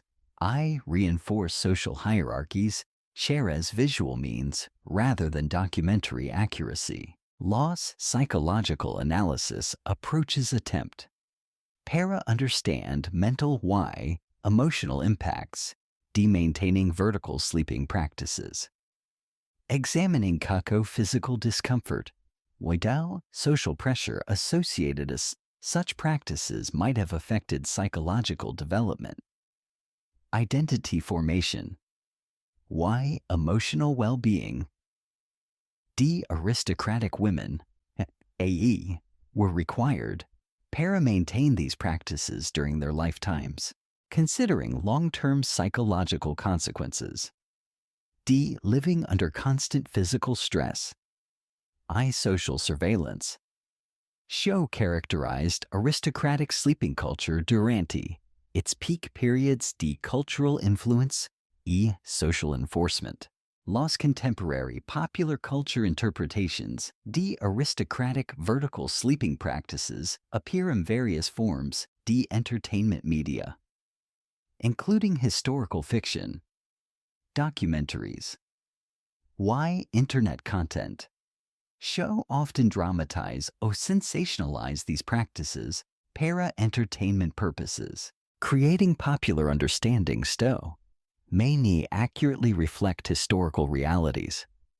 No ayaki influence public perception. D. Aristocratic culture. I contribute para modern myths. I legends. Shows surround aristocratic lifestyle practices throughout European history. Blending facts. E. Speculation. M. Ways. Make accurate understanding. Difficult the general audiences. No. Perhaps most interesting aspect. D. Contemporary theories about aristocratic vertical sleeping is kako. They reveal more about modern cultural interest concerns than about historical realities. Demonstrating ways Z historical practices become symbols. Shko contemporary people use para explore their own questions about health. spirituality, social control, why cultural meaning, creating ongoing conversations. Use historical examples, para, discuss contemporary issues rather than necessarily seeking. Para understand past practices and their original cultural contexts, historical circumstances. Show gave them meaning, sub-people. Show actually experienced them, las últimas aristócratas, que mantuvieron la tradición del sueño vertical durante las primeras décadas del siglo. 6. Representaron the final echoes de una práctica cultural que haya definido aristocratic femininity de centuries pero, which had become increasingly anachronistic in societies. Who were rapidly modernizing, i.e. adopting values. Show prioritized individual comfort, practical efficiency, democratic equality, named traditional markers, social hierarchy, cultural refinement, creating poignant situations. The elderly noble women had spent entire lifetimes conforming para-demanding physical practices, found themselves living representatives, historical traditions. Younger generations viewed curious relics from bygone era rather than essential elements, aristocratic identity. Required preservation, transmission. Para future generations, aristocratic families were themselves adapting para change to social economic circumstances. Te encuentras ahora en crumbling English country estate during 1920s. Observing ac poslednia, duchess at ancient family line struggles, para maintain vertical sleeping traditions, and bedroom has now been redecorated desde Victorian era, surrounded Cherez portraits the ancestors judetul practiced. Same sleeping positions, pero doctor environment, social changes have made such practices seem increasingly pointless. Physically harmful, rather than socially necessary, culturally meaningful.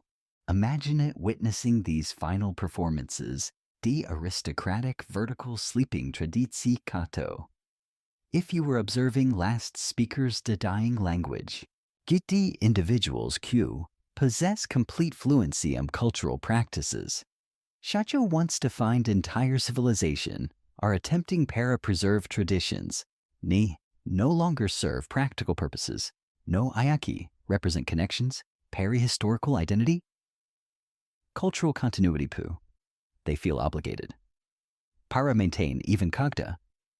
Doing so requires significant personal sacrifice, high physical discomfort. Younger family members cannot understand.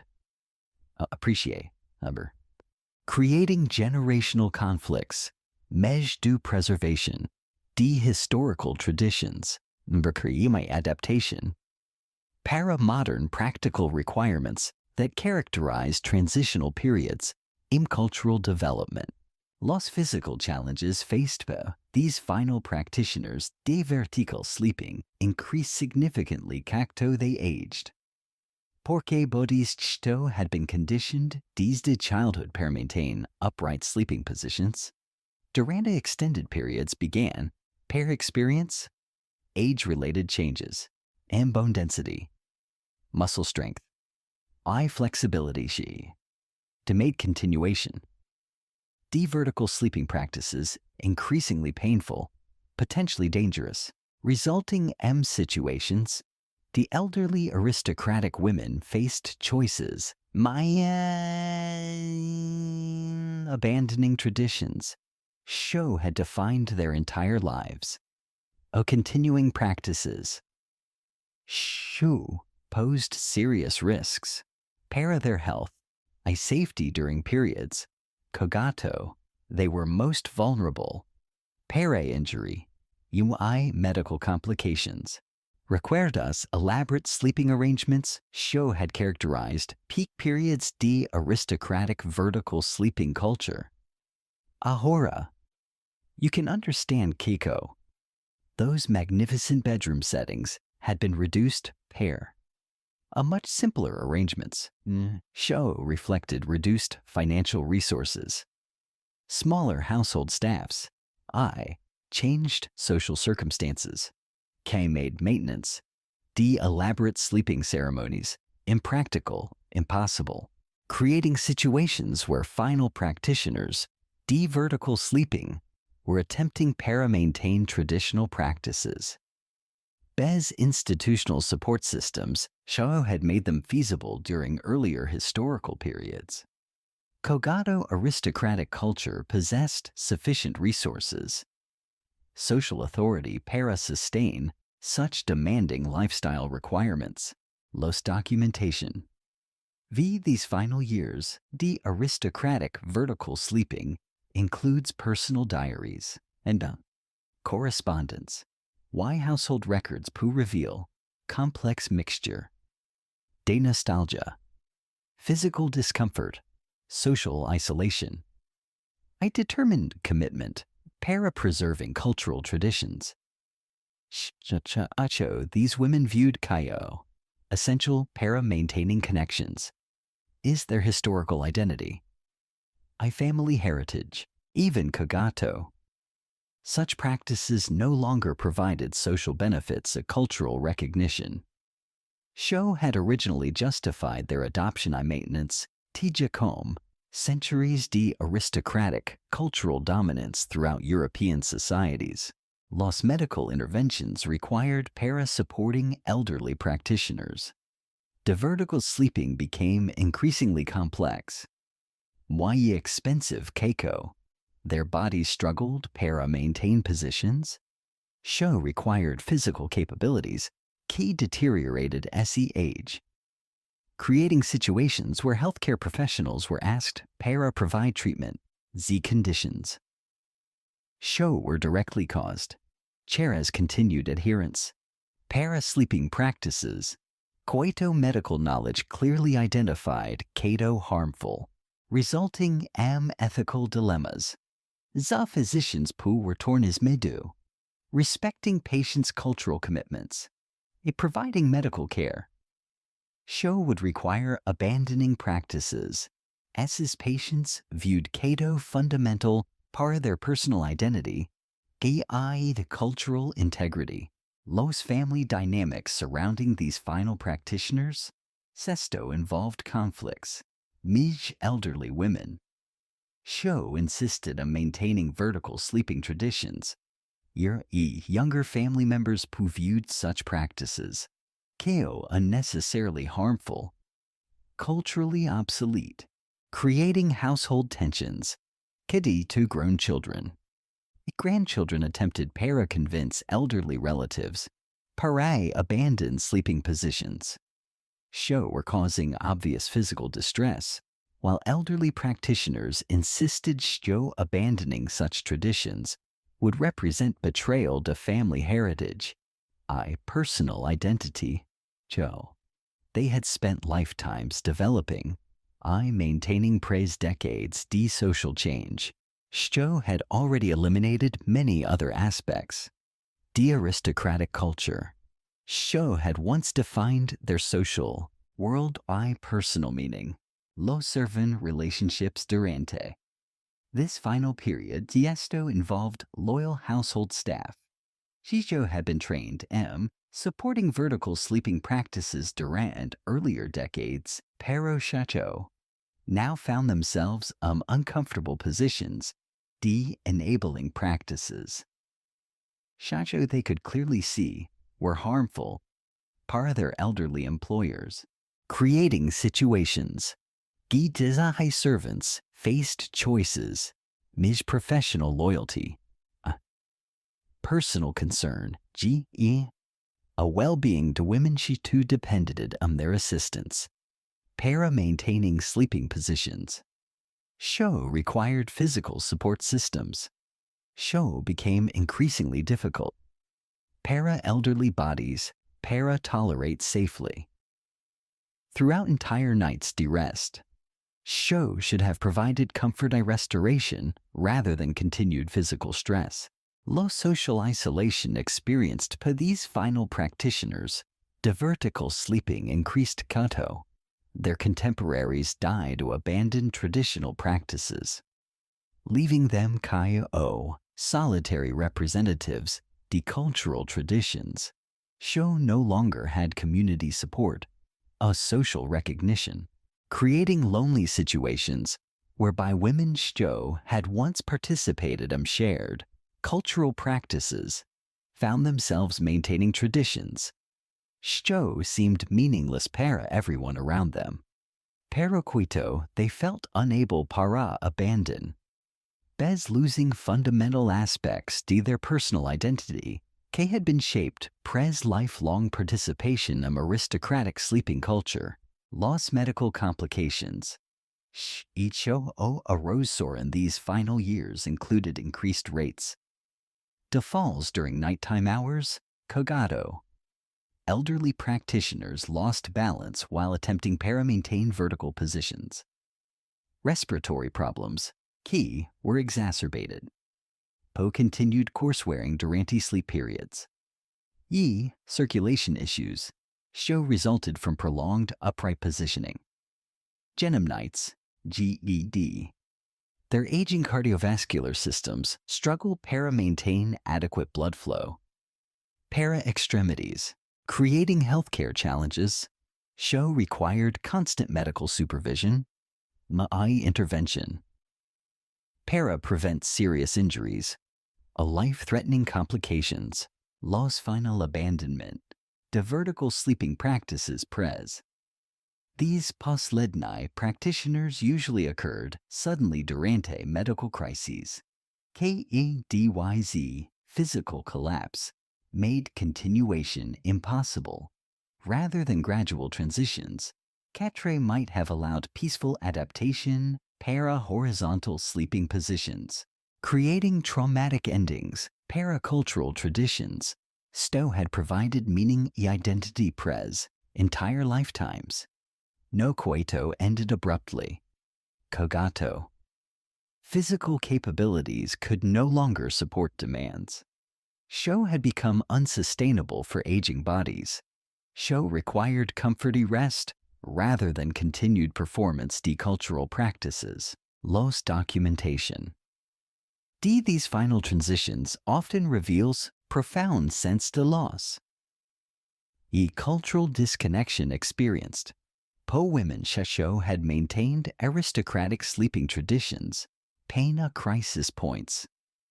Kogaato physical survival required abandoning practices. Sho they viewed Kato essential. Para their identity, creating situations. Ki Dato final practitioners felt ki they were betraying ancestors. Abandoning cultural heritage. Sho had been transmitted pres generations. Aristocratic women. Coito had made significant personal sacrifices para preserve traditions. Sto were ending, ease their inability para. Continue maintaining them physically. Los deathbed accounts. Some final practitioners include descriptions de women. Shio spent their posledni conscious hours worrying about. Shio would happen para sleeping traditions accessed.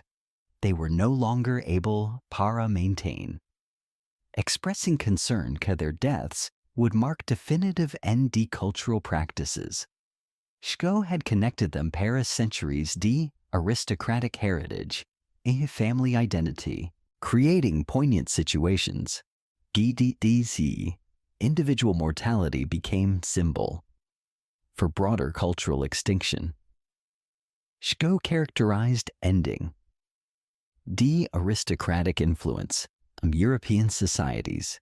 Sheticho had adopted democratic values, a practical lifestyle approaches, laws historical significance.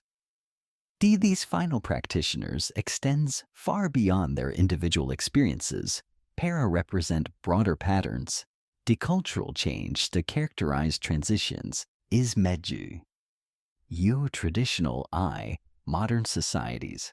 Gadi e practices. Show once served important social functions become obsolete. You're gradually abandoned. IX societies adapt para new values. I practical requirements. To prioritize individual well-being over traditional social obligations. The cultural conformity requirements should no longer serve practical purposes. Changed social environments show emphasize personal choice, comfort, over cultural tradition.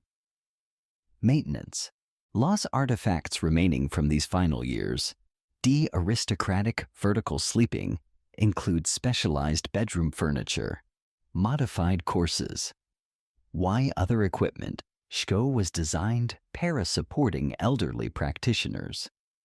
Along personal papers, photographs, UI household inventories, Shawo document final attempts.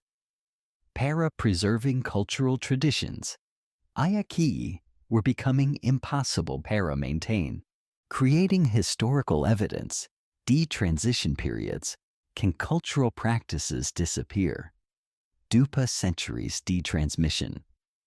Intergenerations, practitioners, Ayaki, had viewed them, Cato permanent aspects, social organization, personal identity, lost psychological impact, witnessing end, cultural traditions, had provided meaning pres entire lifetimes, affected not only final practitioners, no asisto, their families and communities, observed final stages.